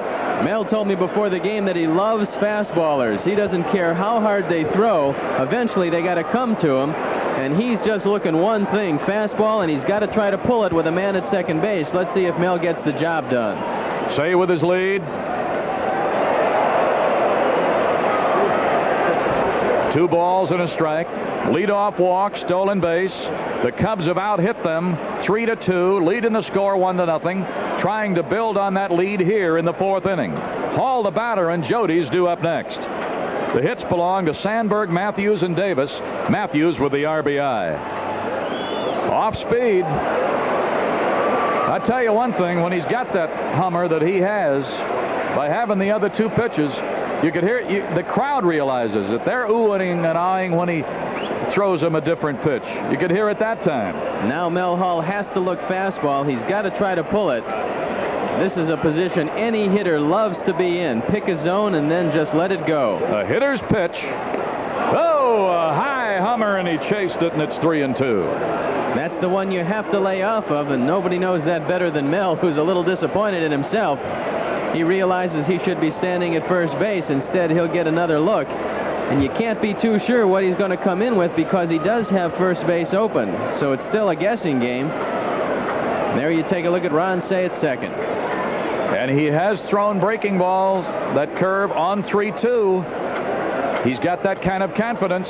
Like his pitching coach Mel Stottlemyre says, I have to keep pinching myself. He doesn't act like he's 19. And he ended up walking him 2 walks in a row. Third walk to go with 4 strikeouts, and it'll bring up Jody Davis and a crowd with the Jody. Out comes Mel Stottlemyre. He wants to have a word with his youngster. Mel, who had so many great years with the New York Yankees, one of the best sinkers perhaps that ever was in the American League. So he knows from experience how valuable that double play ball is, and that's exactly what he's telling the young fellow. There you take a look at Davy Johnson on the left, the little fellow with the mustache. Yeah. And the big guy, Frank Howard, who ran the ball club last year. And they're getting some action in their bullpen. And as we check that out, Ray, that's Ed Lynch. Ray, congratulations again on your big day here and the wonderful welcome they gave you here. And as always, we'll look forward to seeing you here often. Thank you, Milo. I'm very happy to be here, and it's real gratifying to me to hear the crowd. I'm very pleased. And I hope the Cubs win. That's all I care about. Well, keep wearing that Cub jacket. Hope, good to see you, pal. You'll have your grandson out later. I am. My granddaughter also. Ed, thanks for coming by. Okay, Milo. I'll see you a lot during the summer. You betcha. Great to have them with us. Now he'll go down and enjoy the rest of the game. You can bet on that. Jody Davis, the batter. Runners first and second. Nobody out. Swing, boy. He was sitting on that first pitch and fouled it off. That one drifted back, and Gibbons had a shot at it. He just missed the ball. It hit off the railing. And with the wind blowing back toward the field, you can't give up on anything. Now watch this one. He had a chance to retire Jody Davis. The wind brought it well back. And fortunately, 21-year-old rookies don't know a lot about the wind here at Wrigley Field, and he just misplayed that one. Jody Davis had a base hit in the second inning. He got a base hit into right center. Say at second, Hall at first, nobody out. Hit him on the fist and popped him into shallow right. Gardenhire out, right fielder coming on, and the ball's going to drop. The wind will blow it. It'll be safe on every base. A wind-blown single. Jody has 2 straight hits. The bases are loaded for Larry Boa. When that one went up, Ron Gardenhire was in trouble. Not only is he battling the wind, he's battling the sun. Now watch him. He never really picks this one up. With his back toward the infield, the ball just keeps drifting, and then he loses his footing. No chance to get that one. Now watch it. Watch his feet. They slide a little bit. He can't get to the ball, and Jody is in with his second hit of the day. So Larry Boa with a chance to do some good. After 6 innings, Montreal leads Philadelphia 4-1. And in case you're joining us late, Pete Rose did get number 4,000. After 2 innings at Fenway, Detroit 8, Red Sox 6.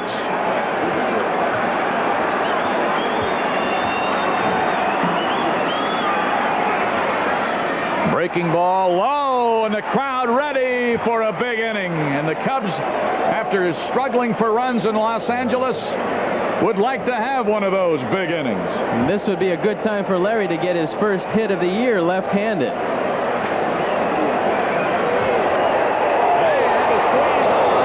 Fouled it down the third base side. Hey, Jim Fry's got everybody moving. It's very important for the runner at third base to be running in foul territory. Now watch it. This ball just barely misses Ron Say. He is in fair territory. That's a base running mistake. If the ball hits him, Larry Boa is going to wind up at first base. Well, he's going to be out. Larry Boa winds up with a base hit, but no run scores, and we have the bases loaded and 1 out. Boa the batter. At the moment, the bases are loaded with nobody out, and the youngster in a trouble spot in the 4th inning. Line drive, center field, base hit. 1 run will score. Hall will be waved, and the throw will be late at the plate, and 2 runs are in, and Larry Boa with a big 2-run single. Say in with run number 2. Hall in with run number 3. Jody Davis at second. Boa at first. first with a 2-run single, and the congratulations everywhere.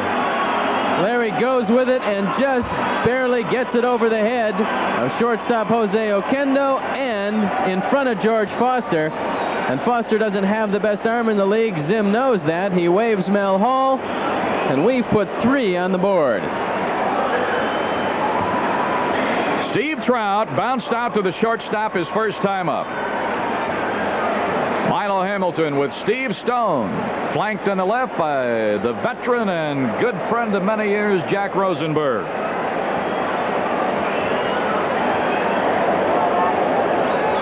Joe Cornell with the graphics. There's a bunt, and it'll move everybody, and everybody's safe. Not everybody flat-footed. Trout helps himself. A bunt single for Trout. It's all falling apart for the youngster. Nobody goes to get this ball. Gooden falls off the mound to the first base side, and Eubie Brooks retreated to third base for the force out. A great bunt by Steve Trout, who was doing the right thing, got himself a base hit in the process.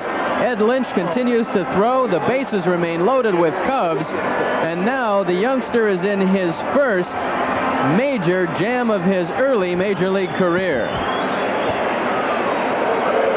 I had talked earlier about opening days are always big, and Jeff Odenwald, congratulations. You've run off a great ship here today, pal. Thank you. I'm just glad that we got everything in, and the weatherman cooperated. And now the big inning, please. Yes, and you got your first big promotion coming up. Calendar weekend, tomorrow and Sunday. Here's Dernier, bases loaded. Whoa, and it's ball 1. Everybody who comes to the park tomorrow and Sunday, thanks to one of the folks on the television side who make these games possible, Budweiser, with the calendar day tomorrow and Sunday. Bases are loaded. Nobody out.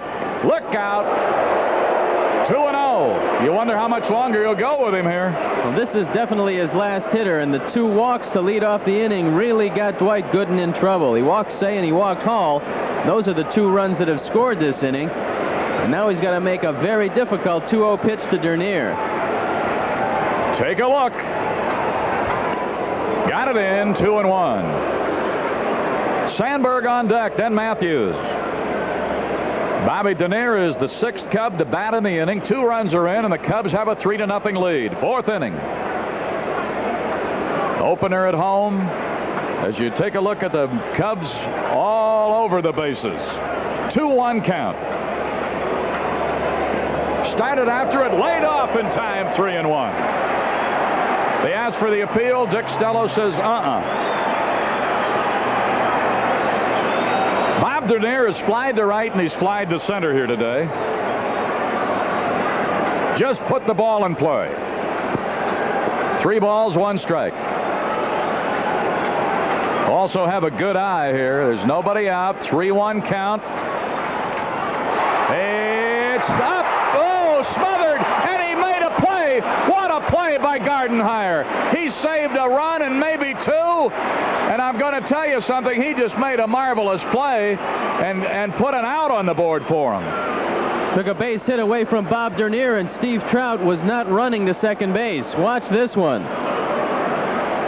This ball almost gets through, and Gardenhire knocks it down.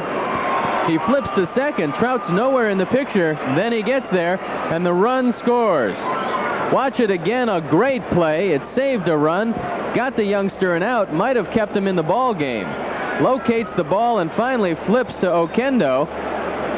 Trout forced at second. Boy, what a play by Gardenhire, and I've never seen him play second before. I've always seen him as a shortstop, but he made a great play there. He's got good range. He's the better of the 2 Met glove men, and now Larry Boa comes halfway down the line. Bothered him. Gooden steps back off the mound, which is exactly what you have to do. Larry's trying to force the youngster to balk. We got speed on the bases. Boa third, Dernier first, Sandberg the hitter. Rhinos 1 for 1 with a walk. Runner going, and the throw down will never be in time. And a stolen base for Bobby Dernier, and that's 4 stolen bases for the Chicago Cubs. You heard it right, 4 stolen bases, and we're only in the 4th inning. You don't usually see a Cub team on the run, but Jim Fry has everybody geared up, including Ron Say. Now Bob Dernier gets in the act. Watch it again. A delayed throw. There's no chance in the world of getting Dernier, but Oquendo makes a very nice stop, keeping Boa at third base. All right, Don Zimmer, third base coach, moving right up that line with Boa. 2 runners in scoring position for Sandberg with a strike 1 count. Ball 1-1.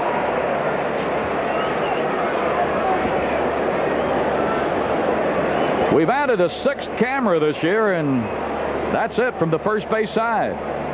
So Arnie's got more buttons to push and numbers to yell. You think he's betting a double Quinella.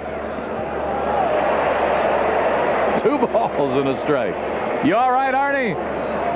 All right. Your guys, you'd think this was the 4th of July, not the opener. What a job this crew is doing on Channel 9 today. Those shots they've been getting, outstanding. 2 balls and a strike. Lined into center. It will drop in a base hit. They're going to wave the second man, and it'll be safe. 2 runs are in. Sandberg with a 2-run single. Boa run number 5. Dernier run number 6. And the Cubs are literally trying to run the Mets right out of here. That's going to be it for the youngster Gooden. Watch Sandberg drives the ball into center field, and Dernier never stops. Dernier is running when he realizes Mookie can't get to the ball, and there's no way to get him at home plate. He scores easily. Larry Boa ecstatic. And that's going to be it for the youngster. This has been a chamber of horrors for more than one pitcher. Dwight Gooden will always remember his first assignment in Wrigley Field. So Ed Lynch is coming on. Lynch, a right-hander as well. So Dwight Gooden got his baptism at Clark and Addison and leaves trailing 6-0. There you take a look at Ed Lynch, 6'5", 210-pound right-hander, used mostly as a starter last year. He started 27 games and appeared in 30, was 10-10 with a .428 earned run average. Manager Davey Johnson has decided to go with 4 starters. They're all right-handed, and Lynch has gone to the bullpen at least for the time being. And the skies have cleared up a little bit, Milo. That's a welcome sight when you're leading 6-0 with only 3 outs to go to make this official. You got it. And you would think of that. Lynch on the year has made 1 appearance. He pitched 2 2/3 innings, gave up 4 hits and a run, .338 earned run average. We saw Lynch in a couple of starting roles last year. He threw the ball very well. And now Johnson has some flexibility with that bullpen. He's got a man we affectionately know as Dirt, Dick Tidrow, who came over after being released by the White Sox. And he's also got Craig Swan in the bullpen, and pennant fever has hit the fans here at Wrigley. See, that'll bring out a banner like that when you got a big inning going here, a 5-run inning and leading 6-0. You know, the Mets are here for 3. Next week in the middle of the week, Whitey Herzog and the St. Louis Cardinals, Tuesday, Wednesday, and Thursday. A week from today, Chuck Tanner brings the Pittsburgh Pirates in for 3. So a lot of chances for you on this first homestand. Up on the roof, that's where you'll find them. Somebody painted that roof, Arnie. But the big blue 9 is gone. In going back over the inning, Milo, I think that you can point to those leadoff walks that Dwight Gooden gave up, and that's generally a rookie mistake, not limited to rookies, but certainly young players are more susceptible to it than the veterans. He walked Say, he walked Hall, and that set the stage for a little bit of good luck for us and some bad luck for him. The bunt that rolled unattended, a base hit by Boa, and so certainly he wasn't hit as hard as I've seen guys get hit, but those 6 runs aren't going to do his ERA any good. Gary Matthews ready to step in. Incidentally, those 2 ribbies by Sandberg gives him 10. He's about a month and a half ahead of last year when he got his 10th RBI. 1 ball, no strikes. Matthews is the 8th Cub to bat in the inning. There's still only 1 out. 2 walks, 4 hits, 2 stolen bases in the inning. 1 ball, 1 strike. Looks like Swan down in their bullpen. He's had some arm problems, and he's trying to work them out in the bullpen for the Mets. There he is, number 27, Craig Swan. 1 ball, 1 strike. Oh, in there, 1 and 2. And you could talk about it, but Swan could talk about it too. If you don't have the good health and the good arm, there's not much you can do, and he's been plagued by it, hasn't he? He's shown some flashes of brilliance, Milo. He had some great years with the Mets, but he's had physical problems lately. Almost got Matthews, but he got out of the way. 2 balls, 2 strikes. Matthews 1 for 2 today. He got the Cubs on the board in the first with an RBI single that chased Sandberg home. Dropped down a little more on him that time, and now it's 3 and 2. You've got Sandberg at first base. His 2-run single up the ante to 6-0. Boa had 2 RBIs in the inning. Runner going. Line drive hit into right center field, and with the runner going, Sandberg will come to third easily. Mookie Wilson up with it. And a big turn at third by Sandberg. I'll tell you one thing, these Cubs are going to make you nervous. Zimmer keeps him coming until he finally puts on the brakes. He didn't know that he would have been able to score. You've got to watch this cutoff throw. It dribbles through Keith Hernandez. Mookie gets the ball in the infield. Sandberg is held up now. Now the ball dribbles home. Sandberg could have scored. Zimmer didn't know that when he held him up. But you got to like the aggressive coaching of Don Zimmer. He waits till the last minute, and Sandberg was almost in the dugout trying to put on the brakes. I'll tell you one thing. If you're going to be on this club and you're on base, you better pay attention to Popeye, because he's going to have you running all the time. And that's a ball. Durham, the 9th man to bat in the inning. He has struck out twice. The bull is pressing, and there's no doubt in my mind that he's pressing. Runners on the corners, 1 out. Ball 2 to the bull. Durham, with his shaky start, is down to 167 in the early games.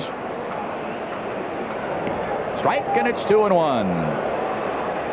You just know that he's got to hit the ball hard this time at bat, Milo. He's too good a hitter to be hitting like he is.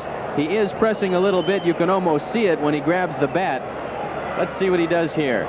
Teammates on the corners. And it's 3-1, and Lynch is having trouble tuning in the radar here also. Fell behind Matthews. Gave up a hit. The Cubs have now out-hit them. I've got 8 hits on my card. You're right. The board has 7, but they do have 8. Runner going at first. Swing and a miss. The throw down. Now Matthews is going to bounce around, try to give Sandberg a chance to run, but they got him too quickly. And with the runner going, Matthews is out, and you'll take another look. Oquendo looks like he's hurt. Let's watch it. It's a well-executed play. The throw is to Oquendo, who then takes a look at third base. Now the ball hits him in the throwing hand. He runs down Matthews, puts the tag on the helmet, and Jose Oquendo is hurt. Watch it again. He gets his throwing hand in the way. It looks like it hit off one of his fingers. No chance for Sandberg to score. Matthews is run down, and now the trainer is out to take a look, and he is in some pain. New skipper Davey Johnson, who picked up a few gold gloves as a Baltimore Oriole, played on some very fine teams. Well, he also hit 41 home runs, or 43 home runs he hit for Atlanta. Now I was there. We take a look at Oquendo. It looks like he's going to come out of this one. The trainer is Steve Garland. He was out there to take a look, and that could be a big loss because this kid is Ozzie Smith with a better arm. He has a tremendous arm at shortstop and can really get the ball. Hopefully that isn't broken. Well, I wonder who's got that plane out today. They're working on a bat handle. Jay Johnstone. That's what you do when you're not playing. You get a bat ready for when you are. And he's pretty pleased. The last couple of years, his first hit in the pinch hitting role was in the middle of May, so he feels he's way ahead of the game. He's got a base hit here in April. Boy, he did it busting his tail doing it, too. Slid into first base to beat the rap.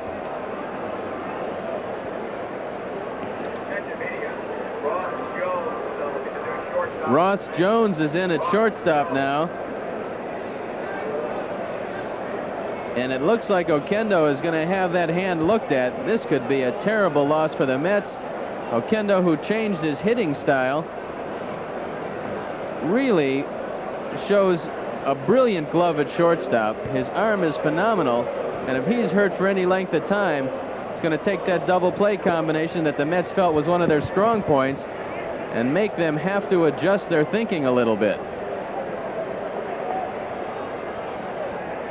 Now the Bull is faced with a 3-2 pitch. There are 2 outs. Sandberg remains at third base. Matthews was thrown out on the bases. A good time to break out of it, Bull. Ross Jones out of Miami, Florida. First year in the big leagues. Now they're shortstop. Swing and a miss on a change, and he struck him out. And Durham has struck out for the 3rd time in 3 trips. The Cubs have an inning. They get 5 runs on 1, 2, 3, 4, 5 hits. Weren't any errors, and 1 man was left. So through 4 innings, the Cubs have it their own way right now, leading New York 6-0. We've got what it takes. We've got what it takes to make it easy. We've got what it takes to make it good. There's nothing you can't do when you know your true value. We've got what it takes, true value. The more you have to do, the more you really need True Value hardware stores and home centers. We've got what it takes, true value. Now there's a place besides Murph's to get quality 76 gasoline. 76 self-serve mods. But they've got more here than gasoline. What'll it be, Murph? Ah, a loaf of bread, a jug of milk, and now besides me, Rosie. Sweet talker. At self-serve mods, you can fill up your tank, stock up on groceries, and use your 76 credit card. Well, Murph, are you going to say those words I'm longing to hear? I sure am, Rosie. Charge it. Go with the spirit. At self-serve mods. The spirit of 76. There's the tail so far, and if you're a Cub fan, you got to like the looks of that. As we go to the 5th inning, Strawberry will be leading it off. Trout has thrown exceptionally well thus far. He's given up 2 base hits to Keith Hernandez, and that's been it. He's kept the ball down. The Mets have not been able to mount anything, and Trout hasn't given up a base on balls yet. So with a 6-run lead, it looks to be a comfortable outing thus far for Steve Trout. Waiting for Strawberry to come out. You know, Ray Meyer, who threw out today's ceremonial first pitch, was supposed to come onto the field in an antique car, and because of the softness after all the rain, they were unable to go through with that. Cubs would like to thank Joe and Ellen Tonelli from Spring Valley, Illinois. They drove up this morning in their 1922 Buick touring car. So the Cubs want to thank the Tonellis and hope to have their antique car back later this season. It'll just be more of an antique, that's all. They just keep getting better. And worth more. A ball and a strike. Strawberry flied to center in the 2nd inning.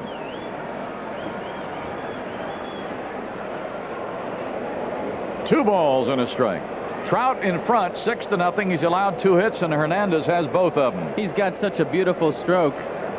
No less than an expert than Ted Williams said he's got to be a star. Got enough of it to stay up there for another swing. 2 balls, 2 strikes.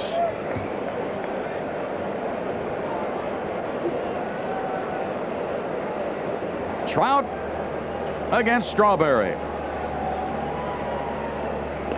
Got him. Boy, I tell you, Trout with a smooth, even delivery that time. Completely fooled Strawberry on a fastball over the inside corner. Strawberry had one of his 3 home runs go into the center field bleachers in the Astrodome. And they said Mumphrey just looked up, couldn't believe there was a ball over his head. You're not used to seeing anything go out of center field in Houston. He jerked one up in the hitting background here last year. Awesome talent, Darryl Strawberry. Here's Mookie Wilson. Bounced to second first time up. Sandberg got there, and fast man running, throws. Safe at first base with Mookie Wilson running. And where you saw Sandberg end up with the ball, it would have taken a miracle to get him, but Sandberg did a heck of a job to get to that ball. He couldn't plant his feet. He had to get the ball away in a hurry, and he tried a bouncing throw to first base. Sandberg realizes who's running. No chance to get Mookie at first. He beats it out for a base hit. Watch it again. You won't see a smoother fielder in the league. And when Jim Fry was asked what kind of fielder Ryne Sandberg was, he says, I guess he's pretty good. I haven't seen him miss anything yet. There's a strike to Brooks. And having been in both leagues as a coach and a manager and a coach again, Fry says he's as good as any second baseman I've seen in 15 years, and that takes in a lot of territory. Ryne Sandberg, the Golden Glover last year, fouled off by Eubie Brooks, got an 0-2 count on him. Milo Hamilton and Steve Stone with Cubs television on WGN, Television 9 in Chicago, Chicago's very own, and America's #1 sports station, with the Cubs on top 6-0. Mets at bat in the 5th inning. Boy, I tell you, even when Trout doesn't look like he's bringing it hard today, he's got some pop in it. He's got a good fastball, and he made a very good 0-2 pitch. He pushed Brooks off the plate. Eubie's been told that they need some more power out of the third base position, so he's starting to turn on the ball a little bit. He's looking for the home run. In years past, he always looked to right field. A good average hitter, but third basemen in the big leagues have to hit for power. And now Brooks steps out. Davey Johnson had a talk with him. He said, look, I was a second baseman. I hit for a little bit of power, and you can keep yourself around the league a lot longer if you can hit some home runs. So look for Brooks to try to be supplying some. Runner at first with the lead, not going anywhere right there. And there is a strikeout, 2 in the inning and 4 in the game for the Rainbow. Well, maybe it's an omen when you have rain here today and it suddenly breaks out a little sun.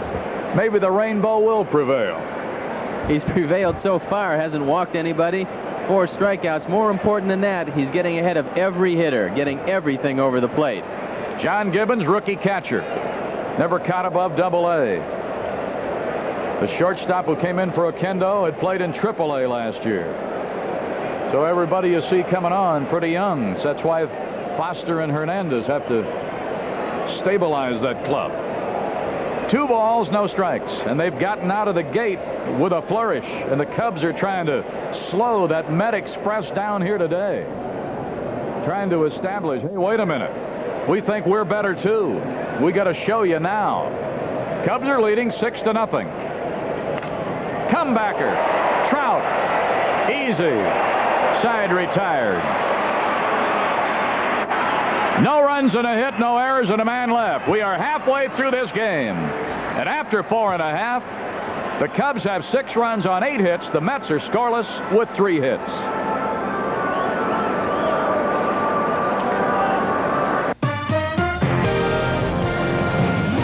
This bud's for everyone who takes the power and sends it down the line. This bud's for you. For all you do. The king of beers is coming true.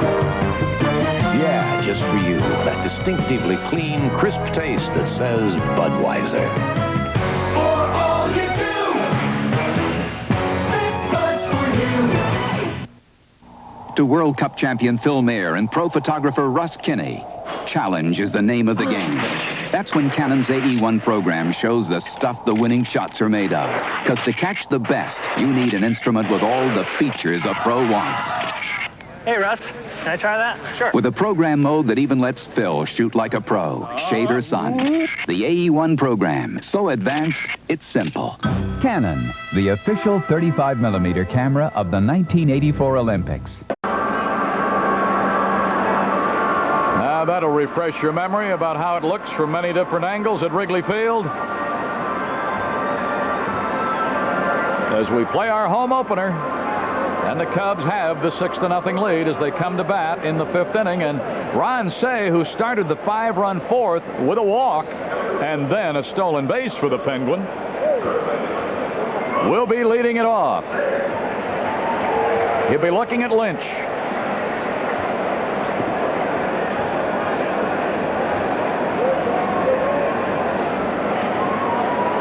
I think just enough when they took the tarp on and off a few times, it started to sprinkle, just enough that the pitcher today will find himself having to clean out those spikes a little more. It's hard if you don't get any footing around the pitcher's mound, and so Lynch has that little tongue depressor out there to take the dirt out of his cleats. 1 ball, no strikes to Say. Hall due up next. Parrish hit a home run in the 4th. Nobody on, his first for Detroit. Detroit now leading Boston 9-6 at Fenway. Ball 2.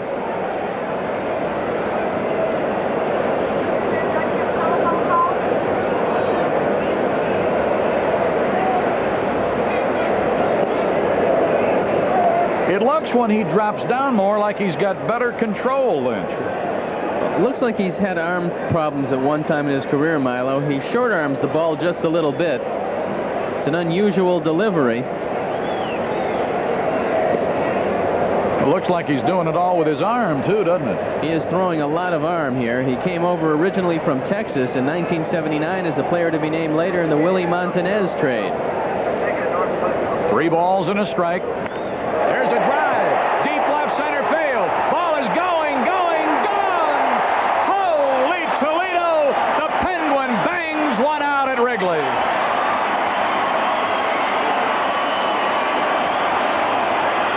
Home run number 2 for Ron Say, RBI number 4. The Cubs are threatening to make this one a laugher. The fans are certainly enjoying it as Say gets a standing ovation. He just took a fastball, what looked on the inner half, and drove it deep into the seats in left center field. A happy Penguin. And Lynch paid the price for falling behind again. Now it is a 7-0 ball game. Hall sends a high foul down the left side. It'll bend back out of play. Here's the home run swing. Was a fastball on the inner half, and Ron Say on a 3-1 count wasn't letting this one get by. If you want to know what a wheelhouse is, that pitch was in Ron Say's wheelhouse. No balls and a strike to Hall. He walked in the 4th inning and scored the 3rd run. Sends one out to right, but Strawberry is right there, and with that boarding house reach, he doesn't have to move. He just reaches up, and there it is.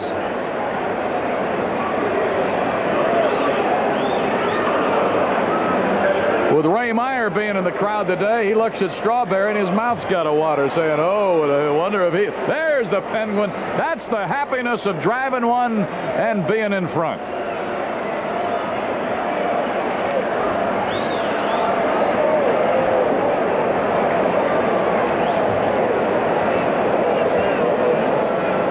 They're watching down in Sarasota today. There's a foul ball on Jody's bat. Somebody caught that ball barehanded. No wonder the crowd roared. I'd take a bow, too.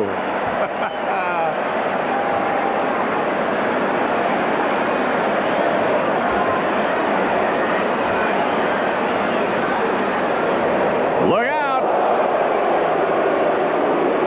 Jody is 2 for 2 today and has a 7-game hitting streak. 2-1.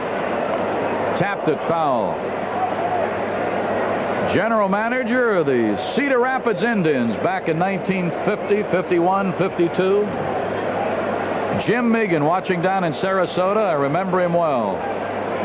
He later became mayor of Cedar Rapids. That's a twist. 2-2. Fouled off. Steve, I don't know if you ever heard about it, but years ago, a lot of the big league ball players would barnstorm and then be invited for a big pheasant hunt up in Dakota, and Jim Megan was the fellow who planned all that for them. They had some great times. 3 balls, 2 strikes.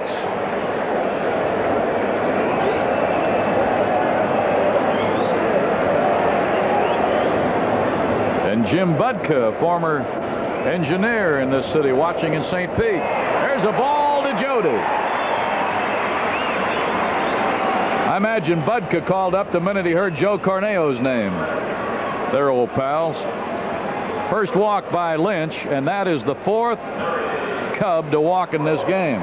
Jody's having a good day. That ball that he had fall in for him in the 4th inning was some hit. Fortunately, Gardenhire couldn't get to it, but you got to have those over the course of a year. Those really round out that batting average. Larry Boa had a 2-run single last time up, and the one that Jody will be the proudest of. He loves to hit, don't misunderstand me. But he likes that gun he trotted out today, throwing guys out, too. He looks like a different catcher, Milo. Unbelievable. Johnny Oates has worked with him well. He's got his footwork down. His delivery is terrific to second base. It's quick, and it's been right on the money. There's a strike. Well, you know, the first 2 weeks of spring training before Jody was injured, Johnny Oates and Larry Cox, a former catcher who's now our manager at Quad Cities, they were with him day and night, working with him, showing him tape replays of what he was doing. There's a strike, 2-2. I think Boa has a different idea about that, but right now, save it for a time when it means something, not when you're leading 7-0, and the captain's kind of quiet right now. He just kind of let him know, though, didn't he? Thought it might have been a little bit inside. Now it's full. Lynch had pretty much better get out of this himself. Manager Dave Johnson doesn't have anybody up, and in a 7-0 game, he tells his middle reliever, "You're on your own, kid. You better hold them down." Yeah, hold them where they are. Runner going, slap down to third. Brooks up, gets him and Jody by moving. They aren't able to get the front man, so it's 2 away, and it'll bring up Trout. Trout, who had a bunt single in the 4th, is 1 for 2. The Cubs have out hit them 9-3 and lead in the score 6-0.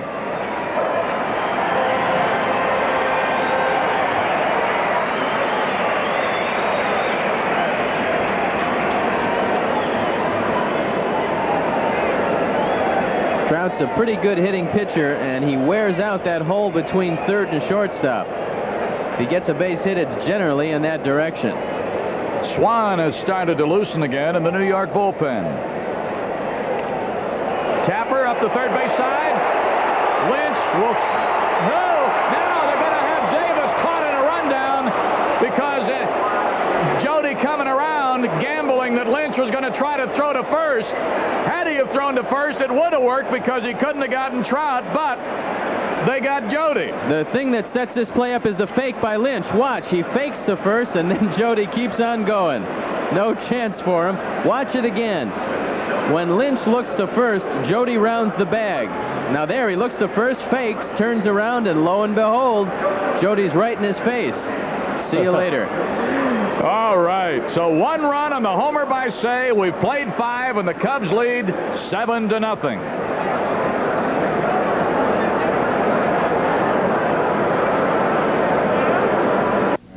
Mobile Showcase Network presents John Mortimer's A Voyage Round My Father, starring Laurence Olivier and Alan Bates. No one ever got a word of sense out of any schoolmaster. Life's a closed book to them. If they ever say to you, your old father can't have had much of a life, nonsense, you say.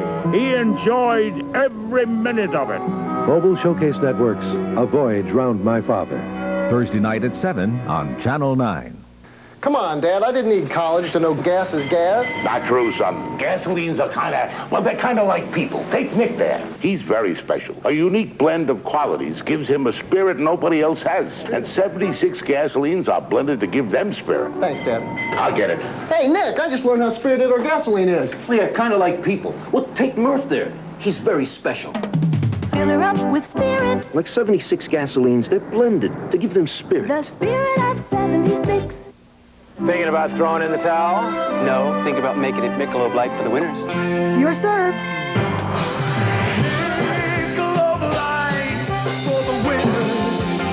Would good friends really play this hard for a beer? Well, it is Michelob Light, the rich, smooth taste you can compare to any beer you like. Michelob Light for the winner. Boy, I need help with my serve. Tom will help you.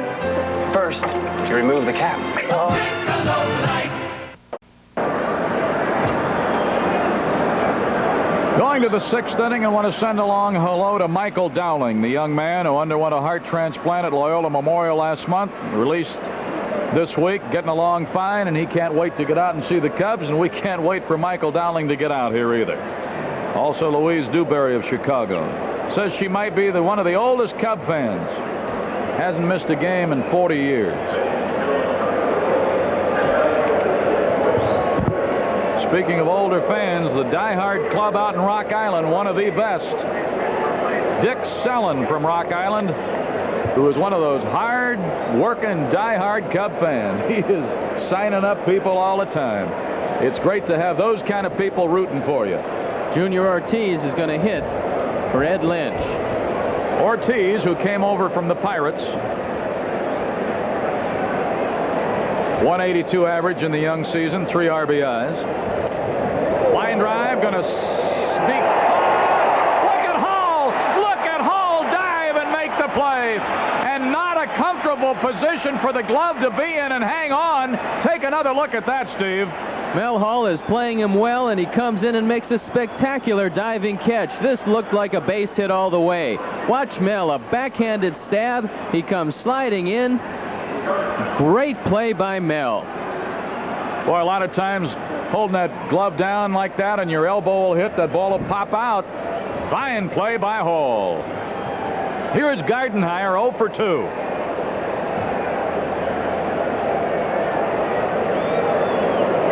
Strike. Trout throwing free and easy. He's got good stuff, and he's working in the 6th inning with a 7-0 lead. The Rainbow pitched one home opener earlier for the Sox and lost. He's trying to get even for home openers today. The important thing now for Steve Trout is don't put anybody on base via the base on balls. He hasn't yet. He's gotten ahead of everybody, and he's throwing the ball very well. You wouldn't have been pitching that day, would you, when he got beat in the home opener 80? The Orioles beat him 5-3. I didn't throw the 80 opener. I threw the 81 opener.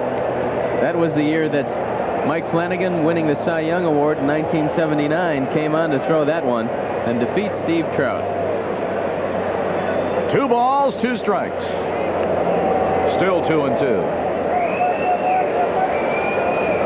John McDonough, Cubs Director of Promotions and Sales. We want to send get well wishes to his mother, Eleanor McDonough. Spin foul down the right side. Fans will have a souvenir right down the right field line. 2 balls, 2 strikes, nobody on, 1 away. Trout has spaced 3 hits. Hernandez in the 1st, a single. Hernandez again in the 4th, a single. And Wilson had a base hit in the 5th. Those are the 3 New York hits. As Trout rolling along here in the 6th inning, and hope he can keep that good stuff. Fly ball, left center coming on. Gary Matthews makes the play, and it's 2 down. Milo, this is even more of an impressive outing because the wind is blowing out so hard. And any fly ball of any depth at all is going to blow out of this ballpark. We've seen the outfielders and infielders have a tremendous problem when the ball gets above the stands. So Trout, when he has given up a fly ball, it's generally on a jam shot, and it hasn't carried anywhere. This is Jones batting for the first time. He came over from Los Angeles in the trade that sent Bob Baylor to the Dodgers. Sid Fernandez came over with him. He played at Albuquerque the last couple of years in that Dodger chain where they've had some fine ball clubs over the years. He hit .273, 3 homers and 56 ribbies. 1-1. Deep short, Boa got him. 3 up and 3 down. So Trout has pitched through 6 and is still in front. Cubs 7, Mets nothing. Weeknights at 6 on Channel 9. Okay, let's move out. Get a jump out of bed, guys. Business is never usual at the 12th precinct. When you didn't stop talking, she fired a shot in the air. Noise is the only thing these people understand. And the people aren't either. That old lady, she was going to kill me for the money. She said she needed drapes and a new dinette set. You heard her. Women, huh? Barney Miller, weeknights at 6 on Channel 9. Dan Gurney and his Toyota Celica GTS take on the All-American Racers pit crew.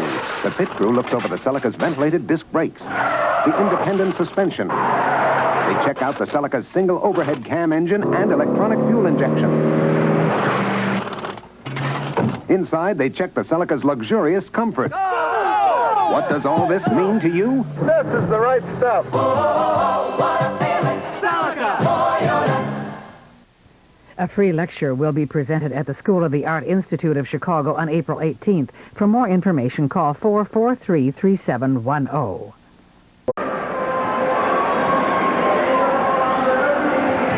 Boy, they're doing a job on those Cub caps here today, aren't they? It's great to see them here on opening day. Hope they'll come back often and see the 84 edition of the Chicago Cubs, who with a win today could get back to 500. 2 more games with the Mets tomorrow and Sunday, calendar weekend. The Cardinals come in for 3 and the Pirates for 3 on this first homestand. Craig Swan is coming on to throw. He's 1-0, a .225 earned run average. 4 innings this year. He's given up a couple of hits and 1 run. Swan's best year was 11-7 in 1982. He also won 14 games while losing 13 in 1979. Has a 58-71 lifetime earned run average, mostly as a starter. Now he finds himself in middle relief. Bob Denier 1 for 3. 1 ball, no strikes. Denier, safe on a fielder's choice in the 4th, got credit for the driving in the 4th run, stole a base, and then scored run number 6. 2 balls, no strikes. This guy must have brought a group, and he promised, hey, I'll not only get you there, I'll give you the concessions. Whatever makes you happy. Popped over to the right side. Hernandez over to take a look. The wind going to bring it back for him. Hernandez gives a little nod to the bullpen. Thanks for yelling, because he got right over by him. Normally, that ball would have been in the seats, but the wind that's blowing out brought it back, and Hernandez over to make the play. Here is Ryne Sandberg. He is 2 for 2, 2 RBIs, a stolen base, and a run scored. Doing a lot of things to help you win here today. Ryne Sandberg, strike 1.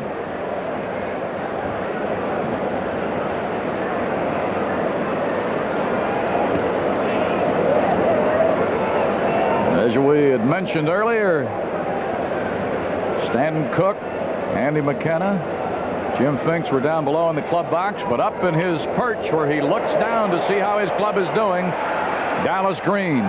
Look out! Oh, he stayed with it.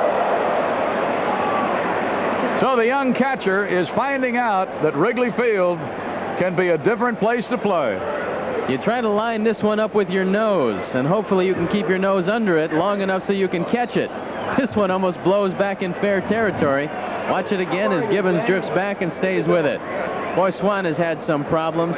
He had a slight tear of the rotator cuff, had an appendicitis, which sidelined him for a while. This is Gary Matthews. 1 ball, no strikes. Matthews 2 for 3, a stolen base, and a run batted in. That jarred the catcher a little bit, rolled out toward the mound.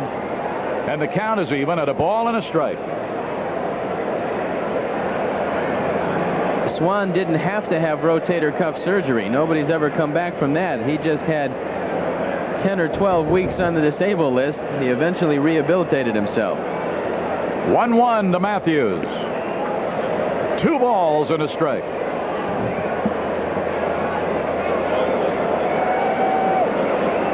Two and 1 the count. That'll be a foul way down the right side. Up making sure that everything is all right in the WGN facility, Mr. Jim Dowdle. Nice to see you, Chief. Good to be here.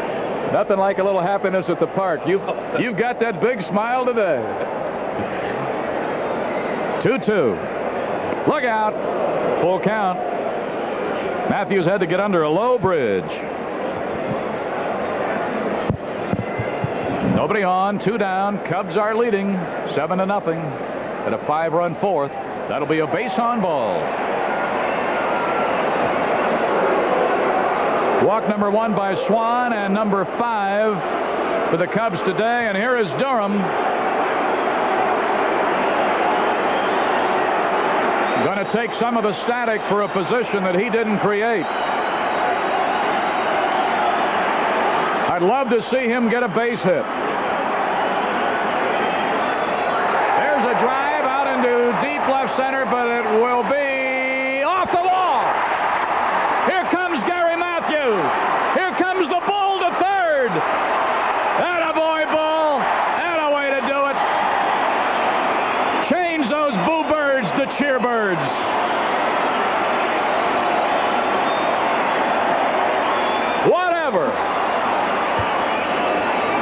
You can see what the wind does to fly balls here today.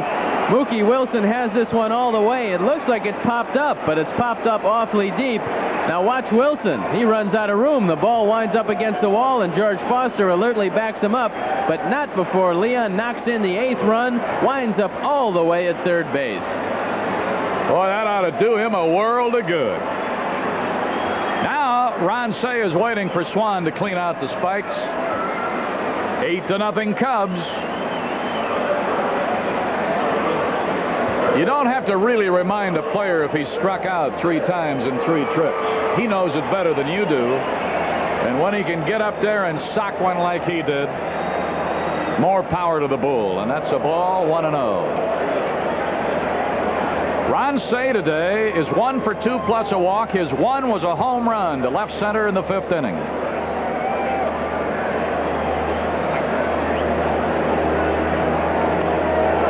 Right back to the mound.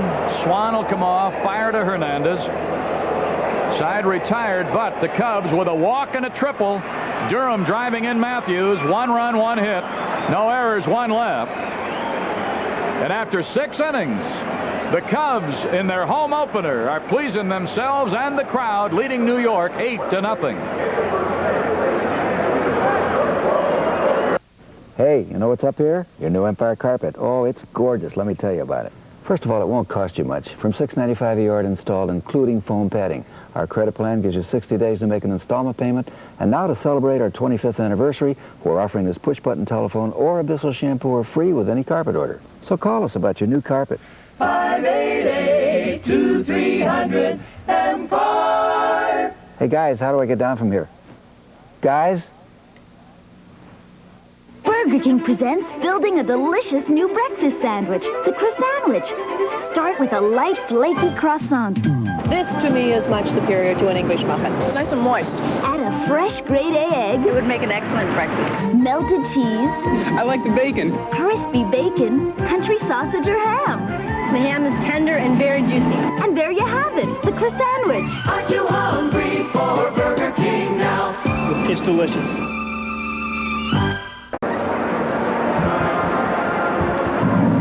Hello again, everybody. Harry Carey with Steve Stone. We're at Wrigley Field, where things never look more beautiful. The Cubs are out in front 8-0, and they've had it all today. They have had great pitching from Steve Trout. Trout has been outstanding. He's also added to the offense with a hit, 2 hits as a matter of fact. They've had the long ball, a home run by Say. They have had RBI hits up and down the lineup. They had Durham strike out the first 3 times, and then with a few boos being heard as he stepped to the plate, in the 6th, he hit the very first pitch off the top of the left center field wall to bring everybody cheering and roaring in their applause to their feet. So a little bit of everything as we go into the top of the 7th. And here's Keith Hernandez, who has 2 of the 3 hits that Steve Trout has allowed, and he's been one of the few left-handed batters in their lineup. First pitch. A little wide. Pete Rose got that 4,000th hit today.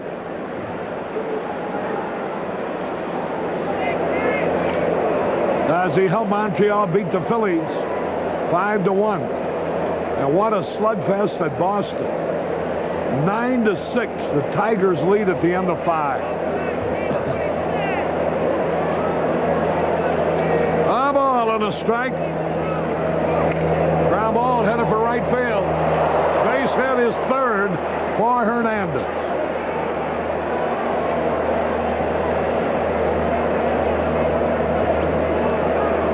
That will bring up George Foster, 0 for 2 today. Mookie Wilson got that infield hit in the 5th inning that Sandberg couldn't make a play on. And other than that, Hernandez is the only one with any success against Steve Trout. Charlie Lee was the winner for Montreal today, a 5-hitter. Jerry Kuzma was the loser.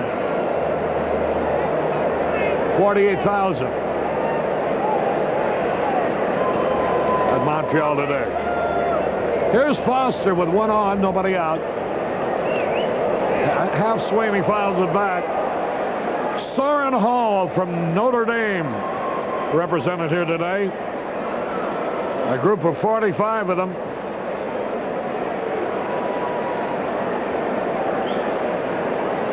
One strike to nothing.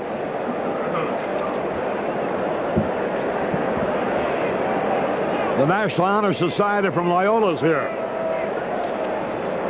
Foster takes a strike call. The Stevensville, Michigan American Legion die-hard Cub fans are here. The pitch. They've got a low one outside.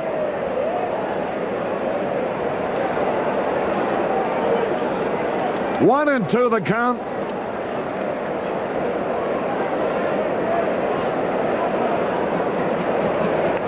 Fouled it back.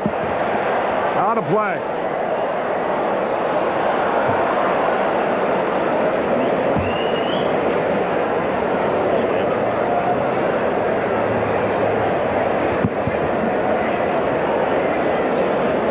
You're watching exciting Chicago Cubs baseball through WGN Channel 9, Chicago, America's #1 sports station. Foster fouls it off again.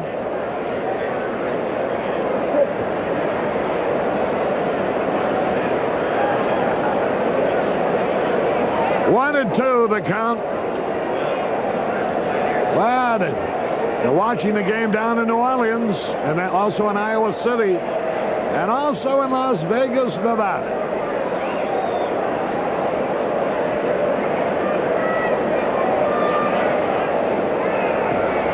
Whoa, almost hit him. And that evens the count. 2 balls, 2 strikes. They're here from Tampa, Florida.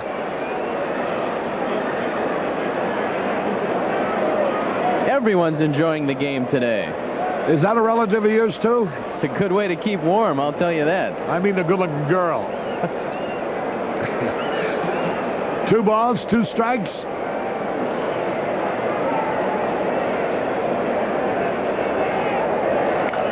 High fly ball, deep right. Way back, might be out of here. It could be. There it is. Foster hits one out of the ballpark to the opposite field on a 2-2 pitch. Unusual for George Foster, who doesn't usually hit him to right. That one went over the head of Mel Hall. The wind just continued to carry it. That's the 2nd home run for George Foster. RBIs number 8 and 9, and Foster is off to a good start this year. That wind blows out. He's blowing out of the southwest at 14 miles an hour. Yet he hits this ball over the right field wall. And he hit it well over the wall. Here now is Darryl Strawberry. That for Foster, his 2nd home run of the new season.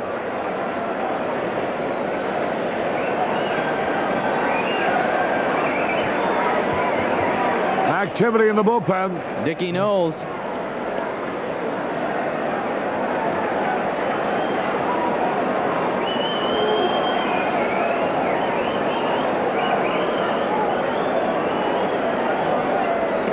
There's a pitch swung on and miss. One of my viewers writes, sends a message in that Pete Rose got his first hit April the 13th, 1963. Easy out. Strawberry is thrown out by Sandberg. If that note is right, that's an oddity that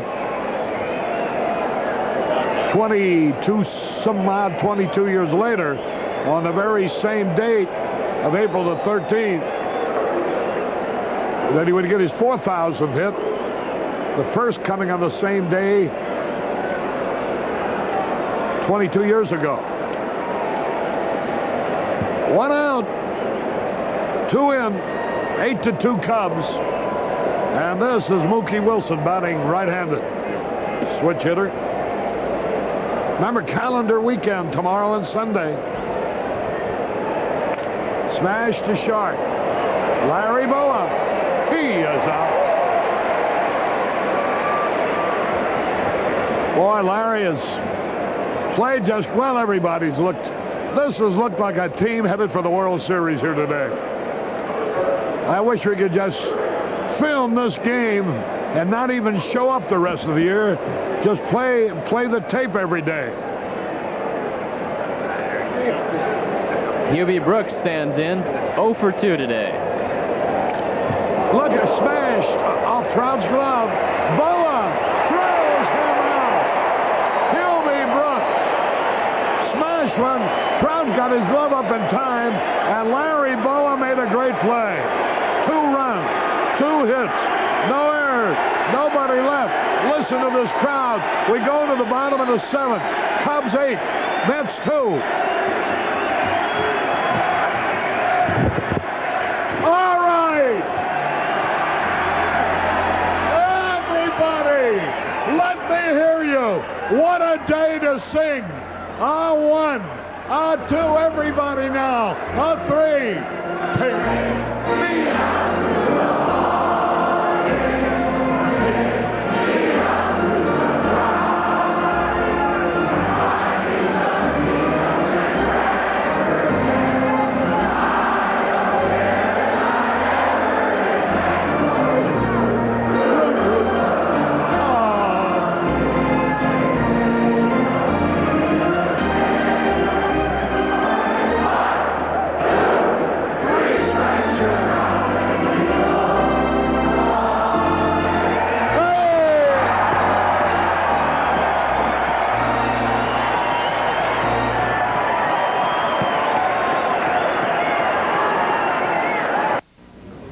A married man.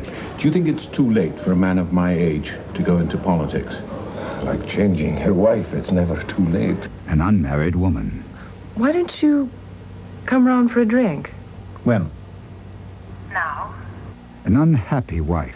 Where the hell have you been? An untimely death.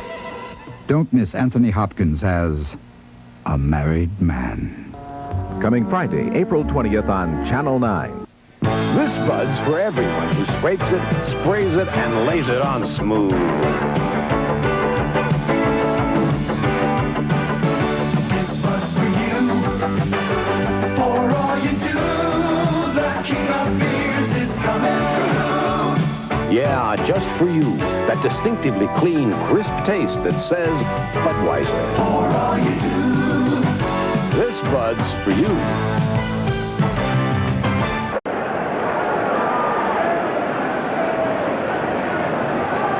Harry Carey and Steve Stone. We go on the bottom of the 7th.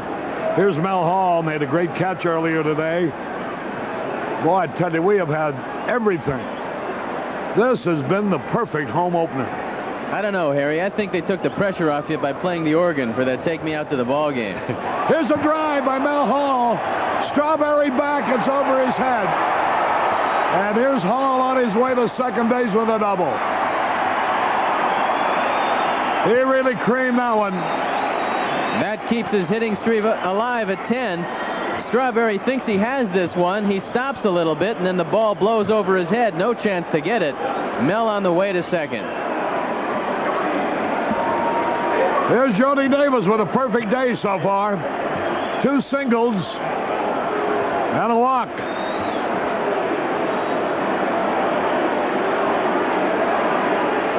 Listen to him, Jody, Jody, Jody, Jody Davis.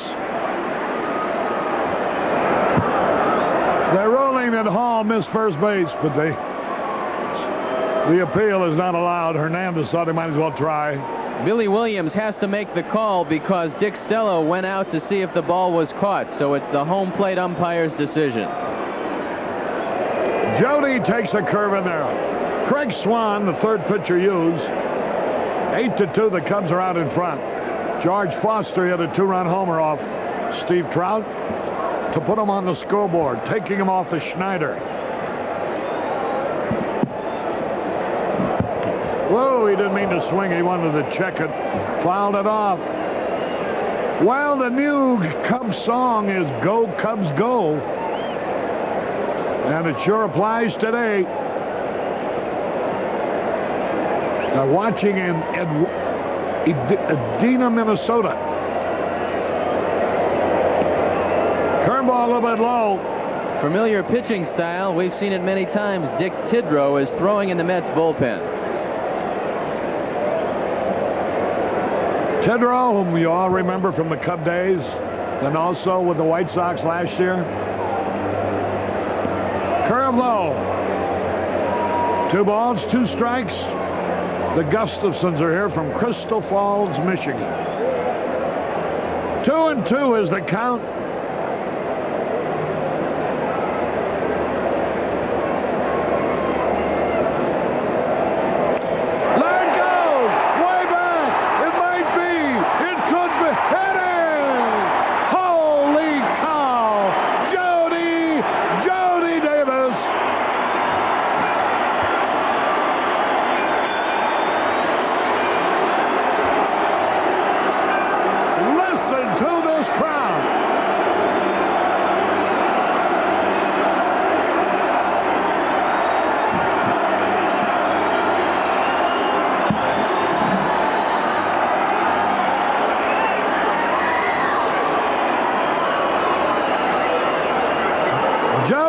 His first home run of the year. Look at his smile as he trades a high five. Here's Boa. First pitch, he fouls it back. Probably thinking, what a heck of a guy to have to follow in the batting order with 40,000 people looking on. Jody with a perfect day. Look at that. Do you think he isn't a happy young man? There's Bob Dernier right there. There's Jay Johnstone walking towards you. Look at the grin. Handsome young guy. There's Bill Buckner sitting next to Jim Fry. And Jody Davis, a perfect day, 3 out of 3. Climaxing it with a home run of Craig Swan. There's a ground ball to the second baseman. Gardenhire throws Bo out. 10-2 now. Say and Jody Davis have hit homers. Leon Durham had a triple. Here's Trout getting a great hand. Standing ovation for young Steve Trout. Look at this.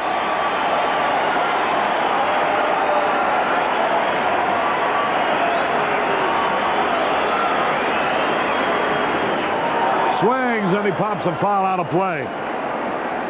Steve going for his first victory of the year.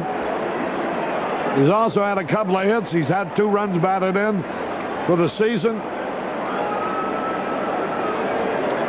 It could well be, this might be the making of this kid today.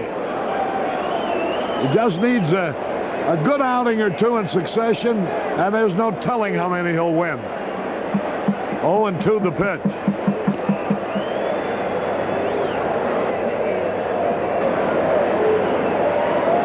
Ball game in the 7th. 10-2 Cubs. He struck him out. Here's Bobby Dernier. Fans give Trout a great hand as he comes towards the dugout. Jody Davis. I'm torn between my desire to have him have a great year and hit a lot of home runs and your singing, Harry. Well, I think we'll have a few limericks before the year is over. 1 ball, no strikes. Dernier takes it high.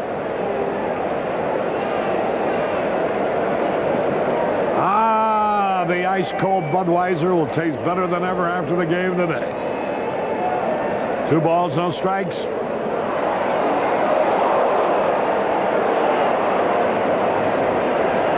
Bob Dernier drove in a run in the 4th.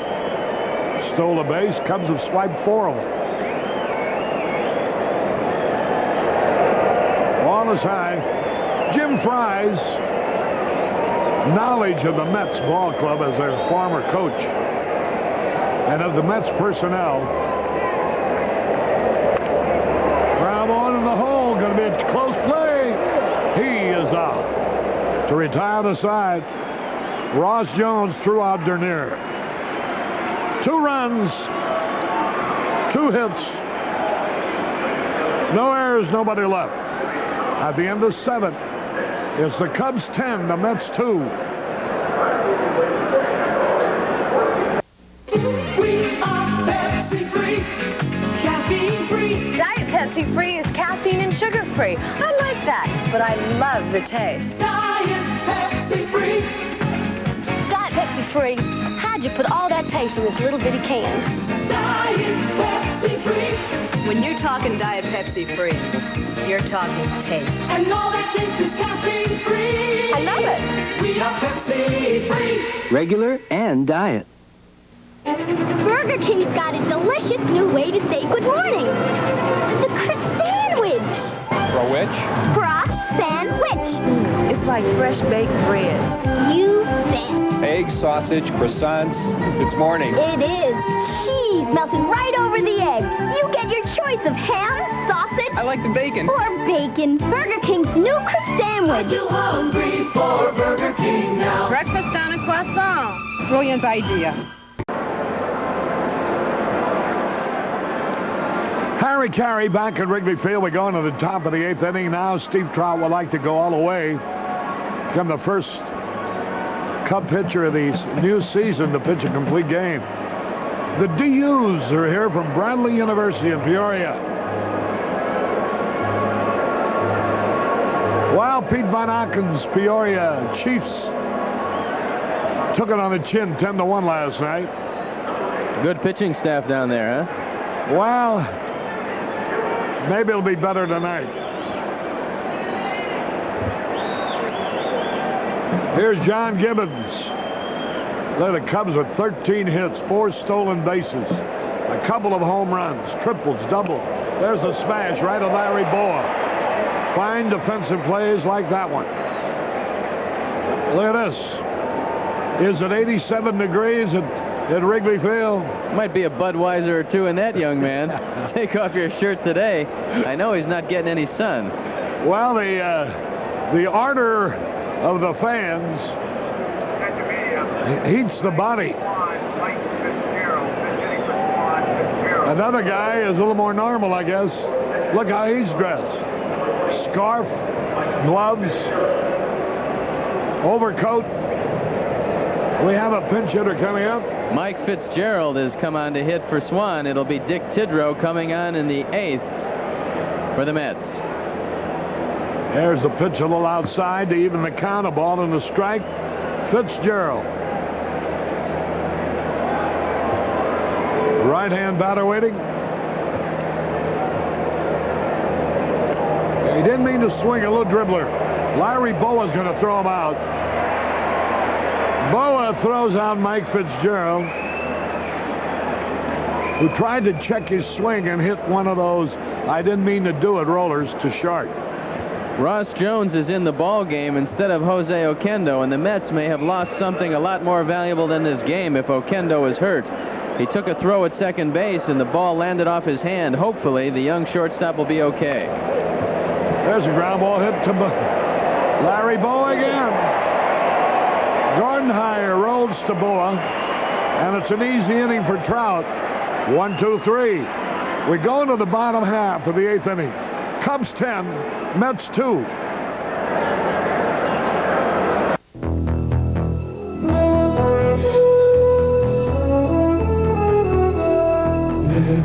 Michelob, speak for themselves.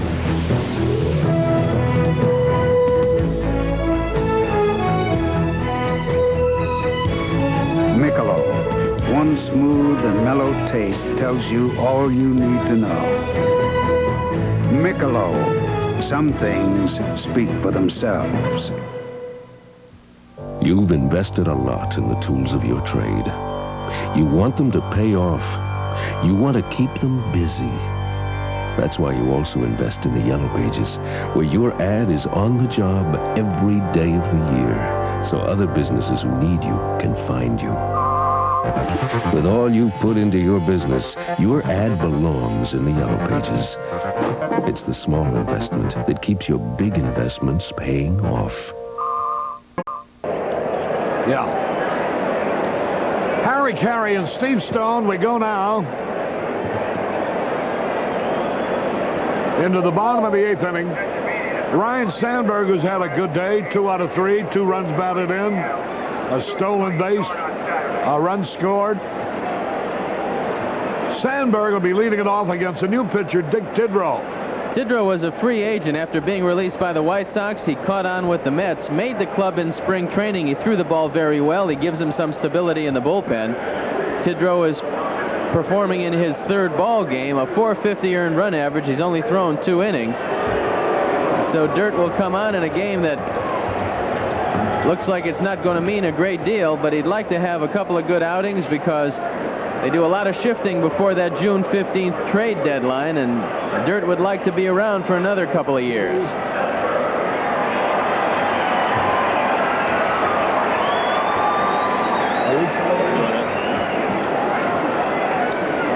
Remember, the game tomorrow on calendar day will be 1 hour later at 2:20 start.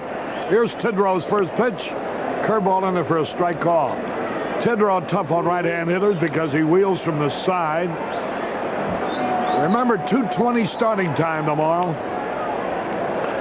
Here's a little tap right to the mound. Tidrow's got it. Tidrow throws out Sandberg. The leadoff man at 2 o'clock tomorrow, then the game at 2:20. Tigers trying to remain baseball's only unbeaten team are leading at Boston 9-6 in the bottom of the 7th.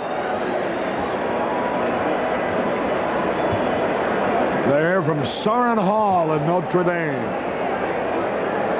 1 out, nobody on. Gary Matthews,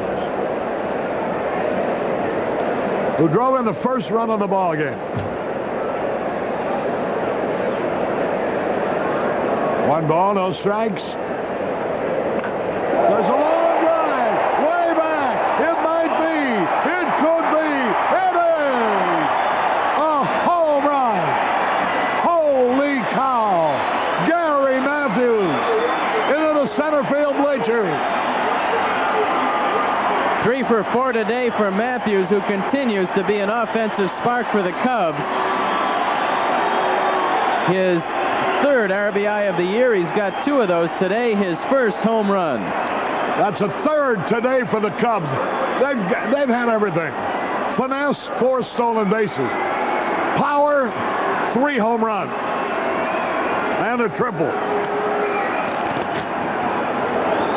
Here's Leon Durham. He's 1 for 4 today. A triple that drove in a run in the 6th.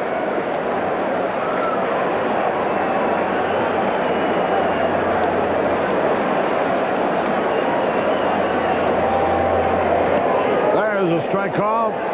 Birthday greetings to Bo Peterson. There's Gary Matthews. Happy young man. His first game as a Cub in Chicago.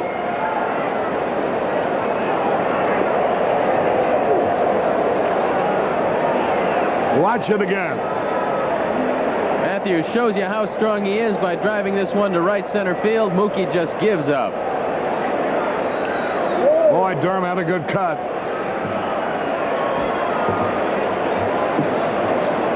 Arnie, have we showed Marla Collins for the first time in 1984? 1-2 the count.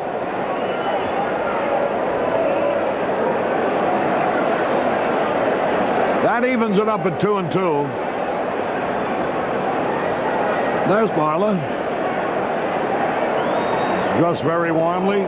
Ball 3. Those aren't her stockings. Her legs are blue today from sitting out in the cold.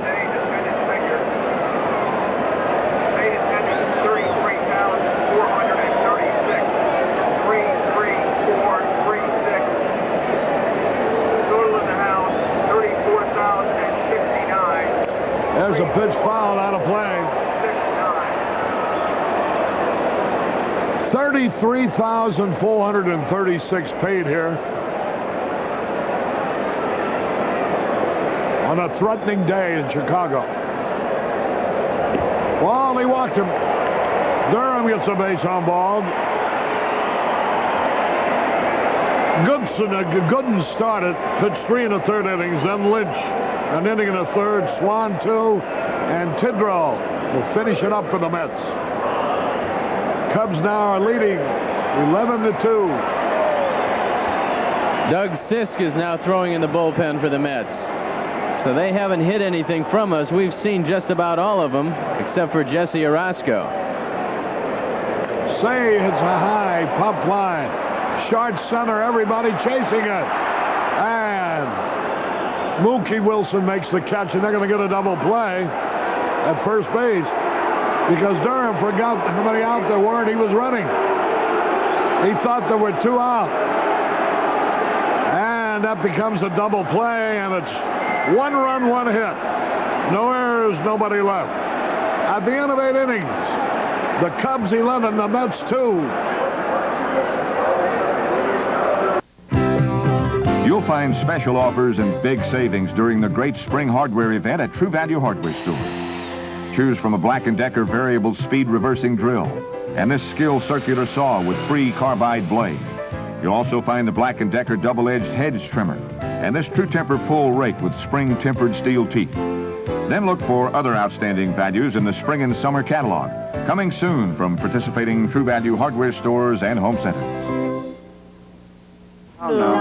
Behold the Doubting Thomases. They don't believe anything you tell them about cars. No way.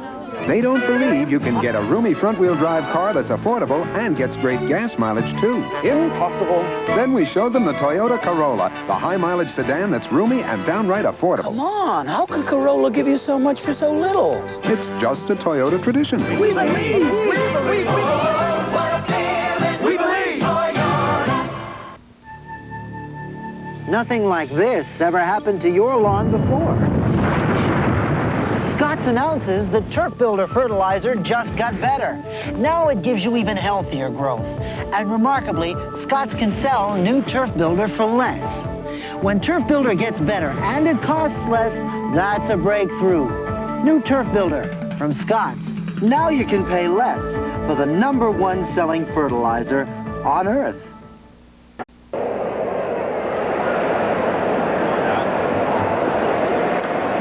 Harry Carey back in Wrigley Field. We go in the 9th. Trout's first pitch hit on the ground. Ross Jones, the shortstop of the Mets, dribbles a ground ball for the first out. 1 away. Here's Hernandez, who has 2 of the 5 hits. 13 guys have hit ground balls today. He struck out 4 with a line drive in the infield. 18 putouts in the infield. Steve Trout at his best. Here's Hernandez, and the pitch is low. This will be the first complete game of the year. They're here from Montgomery, Illinois. There's a shot to center. Another hit for Hernandez. Boy, oh boy, he's 4 out of 4 against a left-handed pitcher, being a left-handed hitter. Does show you about the platoon system, right, Steve? When you've got a guy with the lifetime statistic of Hernandez, it really doesn't matter much. He was a co-MVP along with Willie Stargell in 1979, so Hernandez always could hit well. There now is Foster hit a homer with a man out in the 7th.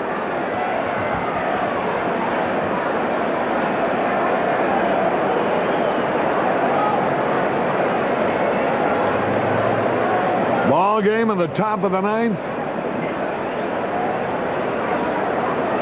The Cubs about to make their home opener for 1984. A rousing success.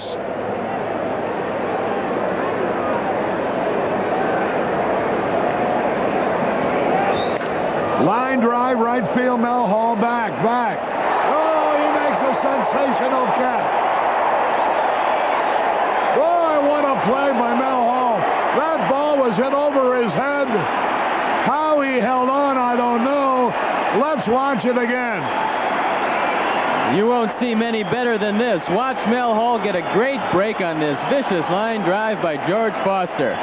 He's off with the crack of the bat. He hauls it in and then does a sprawling dive on the track. Wow. A phenomenal play. From another angle. Good concentration on the part of Hall, and he took a triple away from Foster. What a play. Great Great camera work, too, Arnie. Listen to the crowd on his feet. The final out of the opening day.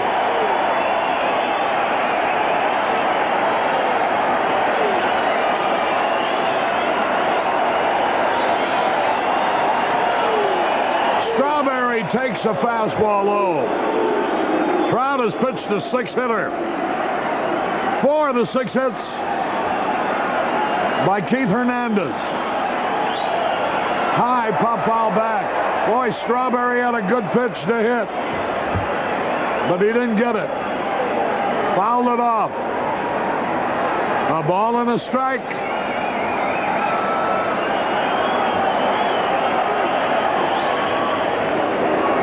Steve Trout going for it. He's pitched an outstanding ball game.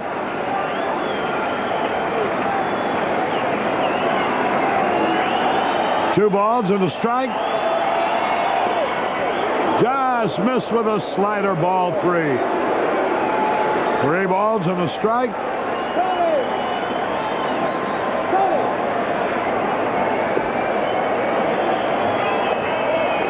Strike, a good fastball. They're watching down in Sun City Center, Florida. The crowd on his feet. 3 balls, 2 strikes. Strawberry, the hitter. The pitch. Ground ball hits Trout. Bouncing away. Sandberg throws, but not in time. It's a base hit. And we'll have to go through that same crescendo of excitement. Tony Garofalo is coming out now to have a word with Steve Trout. The ball bounds off his body. He just can't get the glove up in time, and Sandberg almost throws Strawberry out at first. Now Tony Garofalo walks back. Trout is okay, and he wants this complete game. So Strawberry gets the 7th hit of the day, and 5 of them have been by the only 2 left-hand hitters in their lineup. 4 by Hernandez, and now that infield hit by Strawberry. Here's Mookie Wilson. Swung, and he fouled it off. 1 strike and nothing.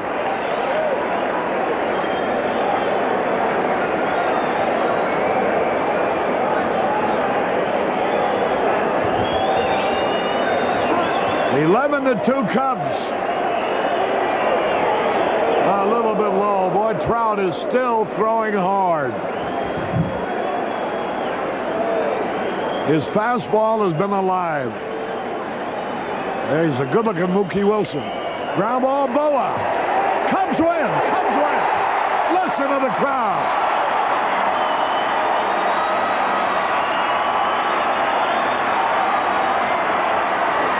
And everybody enjoyed this one.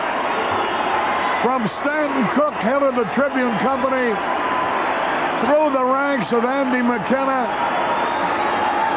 Jim Dottle, Dallas Green, Jim Fry, probably above all.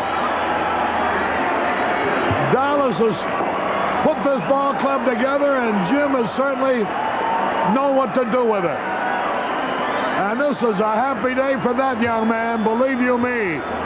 Final score, the Cubs do it all as they wallop the Mets 11-2, ending their 6-game winning streak. We'll be back in a moment. You're not just another face. Miss him? I've been gone 3 days, but it seems like 3 weeks. I know. How old is yours? 7. Tim's 3 and so excited. He's coming to the airport. Well, we'll be right on time.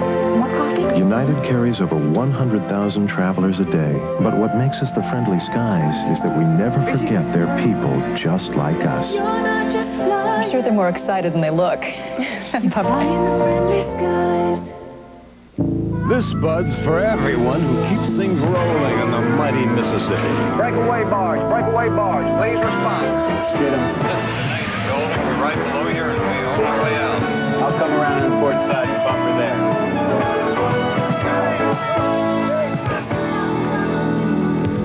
Yeah, just for you. That distinctively clean, crisp taste that says Budweiser.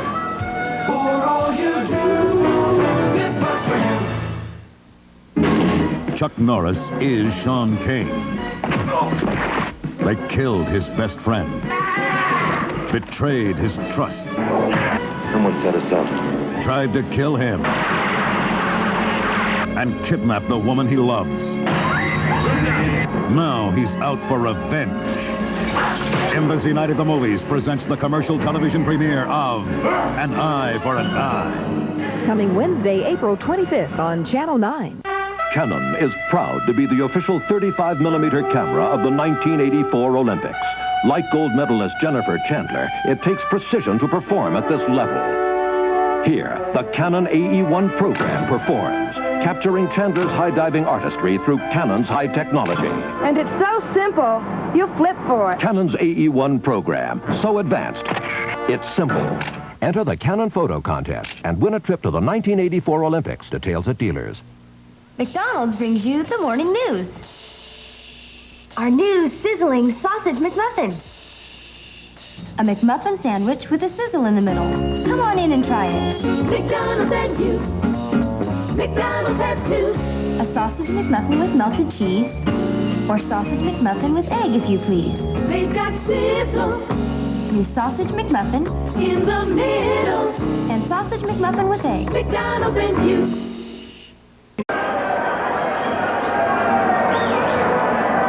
Carey and Steve Stone were back at Wrigley Field. I don't know how you could have a more perfect opener in this one, because the Cubs did it all today. Power, pitching, defense, base running. You couldn't, there's no way you could author a script that would beat this one. Well, Harry, 34,000 fans came out here today, and what they were looking for was excitement. And what they got was the Cubs pounding the ball all over the lot. The thing I was impressed with was the fact that Jim Fry was running with everybody, including Ron Cey, and that had to surprise everybody in the ballpark. But when you can run like that and get the power that we have, you know the offense is going to come around, and Steve Trout gave the whole ball club a big lift because he threw just like he did in spring training. He kept everything down, did not walk a hitter, a 7-hitter, Harry. It was a magnificent performance. Especially when you realize that 4 of the 7 hits were by one man, Keith Hernandez. He was 4 out of 4, and he was one of only 2 left-handed batters in their lineup. So I think it dispels the myth of the platoon system, because here's the left-handed batter, Keith Hernandez, getting 4 of the 7 hits against a hard-throwing left-hander, Steve Trout. Well, 3 hours ago when we started this one, the big story was Dwight Gooden, the 19-year-old fireballer out of Tampa, Florida. Now, after we end it, the big story is Steve Trout, because Dwight Gooden had a tough ball game. He gave up 6 runs. He had a little bit of bad luck early in the game, but the Cubs continued to stay on top of him, and Trout was up to the task. You know, when you see a ball club perform, as the Cubs did here today, you know that the potentiality is there. Now, nobody's going to say because you won your home opener you're going to win the World Championship. But you can see the pieces falling together. The pieces between defense and offense, between alertness and stodginess. This is a ball club that was ready to play, was mentally prepared to play, and you could see that Jim Fry, their manager, by virtue of having been with the Mets, knew exactly what you could do against them. He knew that you could steal, he knew that you could run, and he had his team do the things that he knew they could be successful at. Well, you know, Harry, everybody knows that we have an old ballpark here in Wrigley. But one thing they don't know, and I wish they could see, was the new facilities that the Cubs provided for the ball club. They have a beautiful, brand-new clubhouse. And I think when the players went in there today and they saw what the Cubs did for them, the fact that they try to make them as comfortable as possible, it had to give them a big lift. The old clubhouse was under the stands in left field. The new clubhouse is under the dugout. It's a beautiful clubhouse. It really is. It's something that anybody can be proud of, and certainly that includes the players, because they have the most comfortable surroundings that you could possibly conceive of that any sports team might have. A real good point to bring up. All right, here is the game-winning hit of the day in the very first inning. With 1 out and Sandberg in scoring position, Here is how Gary Matthews gets credit. And you're going to hear from Gary in the 10th inning show. But let's see his game-winning hit first. All right, we'll see him later. Okay, Steve, we'll see you tomorrow. Okay, Harry, I'll be here. This is fun. All right, the totals again quickly. 11 runs, 14 hits, no errors for the Cubs. The winner is Trout. The first complete game pitched this year. He's now 1-1. 2 runs, 7 hits, and no errors. For the Mets, the loser is Dwight Gooden. His record is also evened out at 1-1. With Steve Stone, Harry Carey from a very happy Wrigley Field. We'll see you tomorrow afternoon. Hope you enjoyed it all. So long, everybody.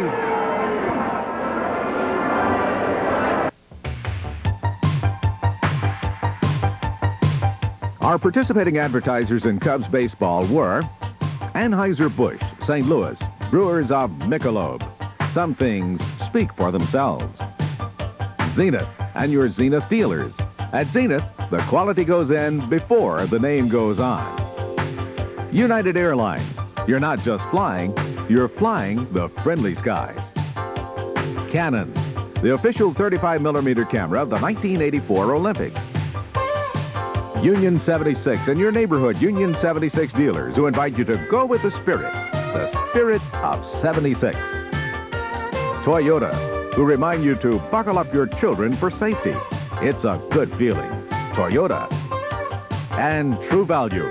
The more you've got to do, the more you need True Value hardware stores. We've got what it takes.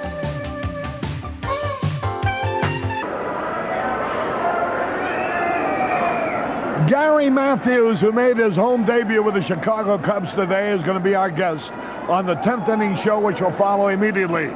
Our next televised game will be between the Chicago Cubs and the New York Mets tomorrow afternoon. Our telecast will begin with the leadoff man at 2 o'clock.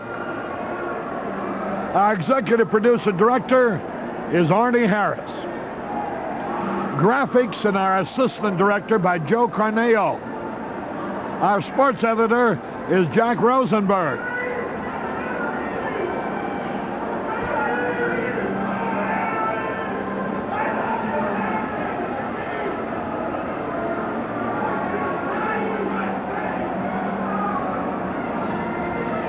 This has been a WGN Television 9 sports presentation. Spring classes and seminars for the continuing education series at Oakton Community College begin on April 16th. Call 982-9888. Tax revolt at Harlem Furniture. Don't pay any taxes. Are you listening? Pay no taxes at Harlem this weekend. Save half and more on all furniture. And pay no taxes. Save on a room full of furniture. Pay no taxes. Save on 3 rooms full. Pay no taxes. Harlem pays all sales tax. But only till 9 Monday night at 2525 North Harlem Avenue. Harlem has style. Furniture. Harlem has quality. Discounts too. Nice price place since 1912. Harlem Furniture, you like our style. Need carpeting? One name stands out above all others, Lincoln. Call Lincoln because we have the carpeting that you want from just $5.95 a yard, completely installed. And we stand behind every yard sold for 10 years in writing. Convenient credit, free decorator service, free estimates, free delivery, and samples in your home today or tomorrow. Call Lincoln now. National 29000. National 29000. You owe me $95,000, and I want it now. But what about me and my 4 children? I'm going to have to sell the cattle ranch. How much? $200,000. Oh. I've got to pay my father-in-law $10,000. Oh, why not buy insurance? Decisions. Oh, pay me. Enjoy your salary, Okay. There's a game called Life that's really worth living. You and your family have got to play it. The Game of Life from Milton Bradley. Harry Carey back at Wrigley Field with the 10th inning show, which has featured an interview with Gary Matthews. Here are the totals on today's victory for the Cubs. 11 runs, 14 hits, no errors. Steve Trout was an outstanding pitcher here today. It was his first victory to go with 1 loss. He's now 1-1. For the Mets, 2 runs, 7 hits, and no errors. 19-year-old Dwight Gooden was the loser. His record also is evened out at 1-1. This has been the 10th inning show. brought to you in part by your local Chrysler Plymouth dealers. Our next televised game will be between the same Cubs and the same Mets, hopefully with the same results tomorrow afternoon. Our telecast will begin with the leadoff man at 2 o'clock. The 10th inning is a WGN television sports presentation. In Dominic's Deli this week, save on ham. Wilson sliced boiled ham is just $1.78 a pound through Wednesday at Dominic's. This is a special time for Christians of all faiths, a time of forgiveness, a time of hope. Thank you for sharing this time with me. Join Chicago's Cardinal Bernardin for a special 4-night television mission, The Forgiven. We are wounded healers, all of us. And sometimes our own pain keeps us from hearing and responding to the cry of others. The Forgiven, Sunday night at 8 on Channel 9. When you turn to us, welcome home. Welcome to Chicago's very own Channel 9. When you turn to us, welcome home. Welcome to Chicago's very own Channel 9.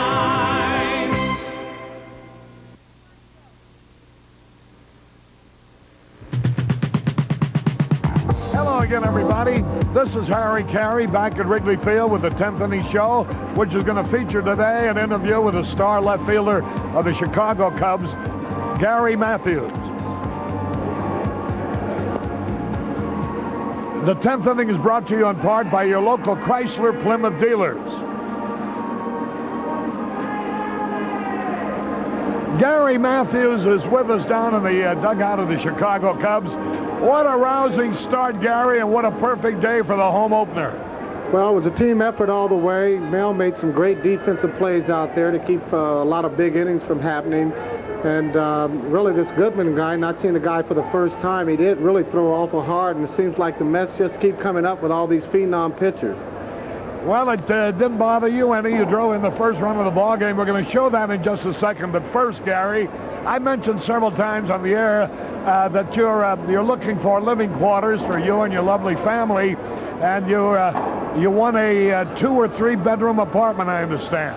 Yeah, well, I am looking for an apartment right now, so maybe somewhere on the Lakeshore Drive, but it's just going to be for me. My family's not going to be here this summer, and mainly I'd like to try and get that done as soon as possible. I've been having a little bit of trouble, but I know I'll get a place here pretty soon. Well, the number, if anybody is watching, you might have accommodations. The number to call, and this will be relayed to Gary Matthews, 281-5050. 281-5050. All right, Gary, I want to show you some of the things you're going to like to see today. Okay. First of all, the game-winning hit, driving in the first run. Here you are. Yeah, that pitch was a changeup where he took something off his fastball. I was waiting back. I got good wood on the ball there. I've been really seeing the ball good here lately. I haven't been really concentrating on trying to hit the ball out of the ballpark. I think early in the season you got to concentrate on just hitting the ball hard. And if you can do that, the home run is going to come eventually. We have a lot of guys that can steal bases on the team. And with Sandberg getting on and Bob Denier, it makes my work a lot easier, believe me. You know, you fellas ran so much on the Mets today. I suppose this is from the knowledge that the manager, Jim Fry, carried over from his days as a coach with the Mets. I would imagine he knew their personnel very well. Well, that could be true, too, though. But we have guys that can run on anybody, and Bob Denier, and as long as he's getting on, the other guys are going to see a lot of fastballs because he's going to steal every single time if they're going to be throwing that breaking ball in the dirt. Sandberg, he's just coming really to his own there. He's been swinging the bat awful well, and he can run at any time. And I think once we start that running game going, the guys that should drive in the runs, Ron Say, myself, Durham, it's going to make it a little bit easier. When that guy's on third base with less than 2 outs there, we should be able to get him in for the most part. You know, Gary, you always add a stability to a ball club. You're one of these guys who, I don't know exactly why, but you seem to have that knack, that substance that makes you a leader on a ball club. And I would imagine even besides the talent that you give to the Chicago Cubs, that fact with so many young guys on the club, is going to make you even more intangibly valuable than just your hitting, running, and fielding. Well, I feel very enthused about really even coming into Chicago because it is really a great baseball city. Playing right here in Wrigley Field, it's a lot better, I think, coming in here playing and being at your home than a visiting ball club because they used to really razz me a lot out there in left field, and it's great to have them on my side because they are a very vocal crowd and they're very knowledgeable of the game also. And I think as long as we can go out there and play the way that we're capable of playing, I don't think we're really going to get blown out of too many ball games. We never say die here, and I think as long as we can keep that winning attitude and really feel that we can win when we go into the ball game, I think that's for the most part of it there. We have a good ball club here, and we plan to keep trying and keep plugging out there, and hopefully things are going to work out for us. You know, Gary, it's I know you fellows are professional ball players. You're the best that there are in the world. And sometimes maybe it sounds corny to say that the cheering of the crowd has an effect. But you are human beings. And I would imagine the enthusiasm of the turnout, like today, has got to rub off on the ball player a little bit. Well, there's no question about it. I tell you, get those goosebumps going there. That crowd is out there. They're screaming and yelling. And it makes it that much better for your ball club to come back. And, you know, playing in Wrigley Field over the years, they've always really had pretty good crowds here. And I think it's just a matter of us getting in contention to where we can get them out here on a daily basis. And this is what we plan to do here in 1984. Gary, I guess you thought I'd never get around to letting you see that home run you hit, huh? We're going to show it to you right now and tell me all about it. Okay, this was a fastball. He started me off with a fastball, and this was another fastball right over the plate. I got good wood on it. I've been waiting back. I'm seeing the ball pretty good, and fortunately that ball went out of the ballpark. I really didn't think I hit that ball that well, but, you know, playing here in Wrigley, you don't really have to concentrate. You don't have to concentrate on hitting the ball out of the ballpark. You just have to hit that ball hard, and it'll jump out of here. And with the wind blowing out, it's just that much better, really. You were three hits today, including that last one, the home run. It was a great day for the ball club, a great day for the north side, and we're going to be back talking with a little bit more if you're nice enough to stick with us. No problem. Following this message. Okay, thank you. Dominic's own Grade A large eggs are on sale this week. Just 89 cents a dozen with a $5 purchase. Through Wednesday at your nearby Dominic's. Climb to the cockpit of Chrysler's new front-wheel drive Laser at your Chicagoland Chrysler Plymouth dealer. Put some fun back into your driving. Laser's got world-class performance and handling, plus luxury extras like an electronic instrument panel and a Mark Cross leather interior. And it's backed by Chrysler's exclusive 5-year, 50,000-mile protection plan. Get the down-to-earth price on this high-performance car at your local Chrysler Plymouth dealer. Northwest is Plains Chrysler Plymouth. Southwest, Curry Motors in LaGrange. Simkin has been searching the furniture markets of America for discounts, and now with the cooperation of dozens of manufacturers, Simkin has found hundreds of blockbuster values. Take a look at these savings. $688 purchases this Singer 7-piece dining room set that includes 2-piece china cabinet. $598 buys this pattern designer sofa and love seat. $78 selects any one of these fine French Provincial bedroom pieces. Choose a digital watch free with any $25 purchase. Look to Simkin for savings at 4 great locations. What a spooky hotel. Homey, isn't it? It's Blueberry! With my hauntingly delicious cereal. Wow, blueberry flavor! With tasty marshmallows. It hasn't a ghost of a chance when Count Chocula's here. Oh boy, a chocolatey flavored cereal! With tasty marshmallows. Blueberry! Count Chocula! I picture a delicious breakfast. You too can enjoy a good, nutritious breakfast with Blueberry! Count Chocula! Harry Carey back at Wrigley Field with the 10th inning show featuring the star left fielder of the Cubs, Gary Matthews. Gary, your old teammate got his 4,000th hit today. Pete Rose, a double to right from Montreal against his old teammates and your old teammates, the Phillies.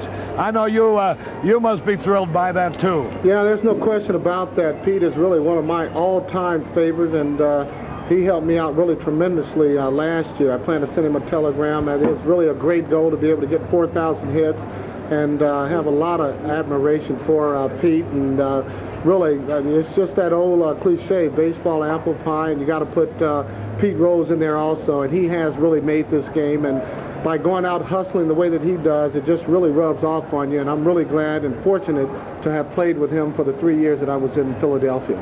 You know, Gary, that's something you've been known for, too, though, giving 110%. You run hard, you play hard, you throw hard. That's why you're a winner.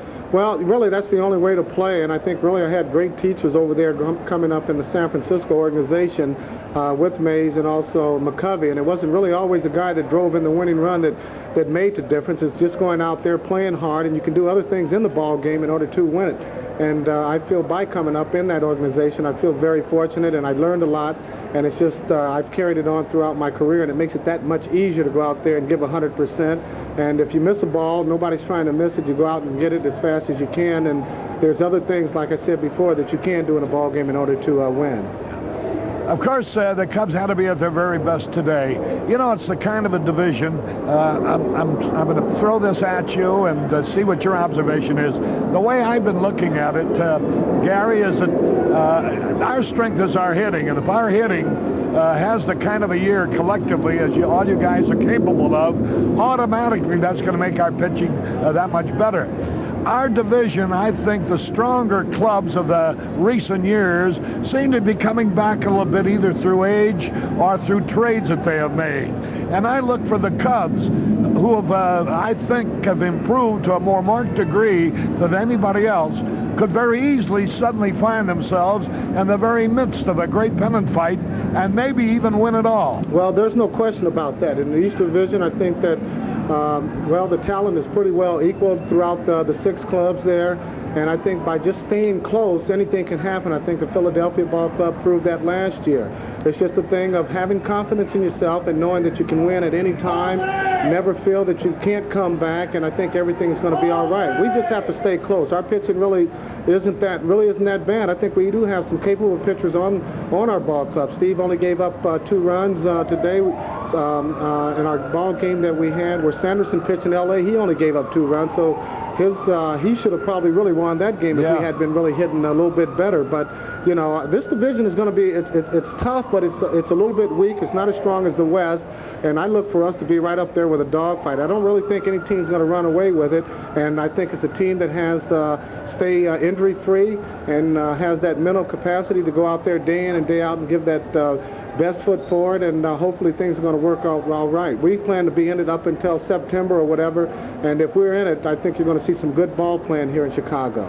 Hey, your buddy in right field played quite a game today, Mel Hall. There's no question about that, and he really made the difference in actually us having really a big inning for the Mets on their part. He came up with some 2 good defensive plays out there, and this is what you need. Without a doubt, it's a team effort all the way. The hitting is good, but when you're playing that good defense, sometimes your hitting's not going to come around, and the defense is going to win it for you. And Mel played extremely well out there. He hit the ball really well, and he's ready to go, really. He's going to be a good asset to our ball club. All right, Gary, congratulations on a great debut with not only you personally, but also your entire ball club.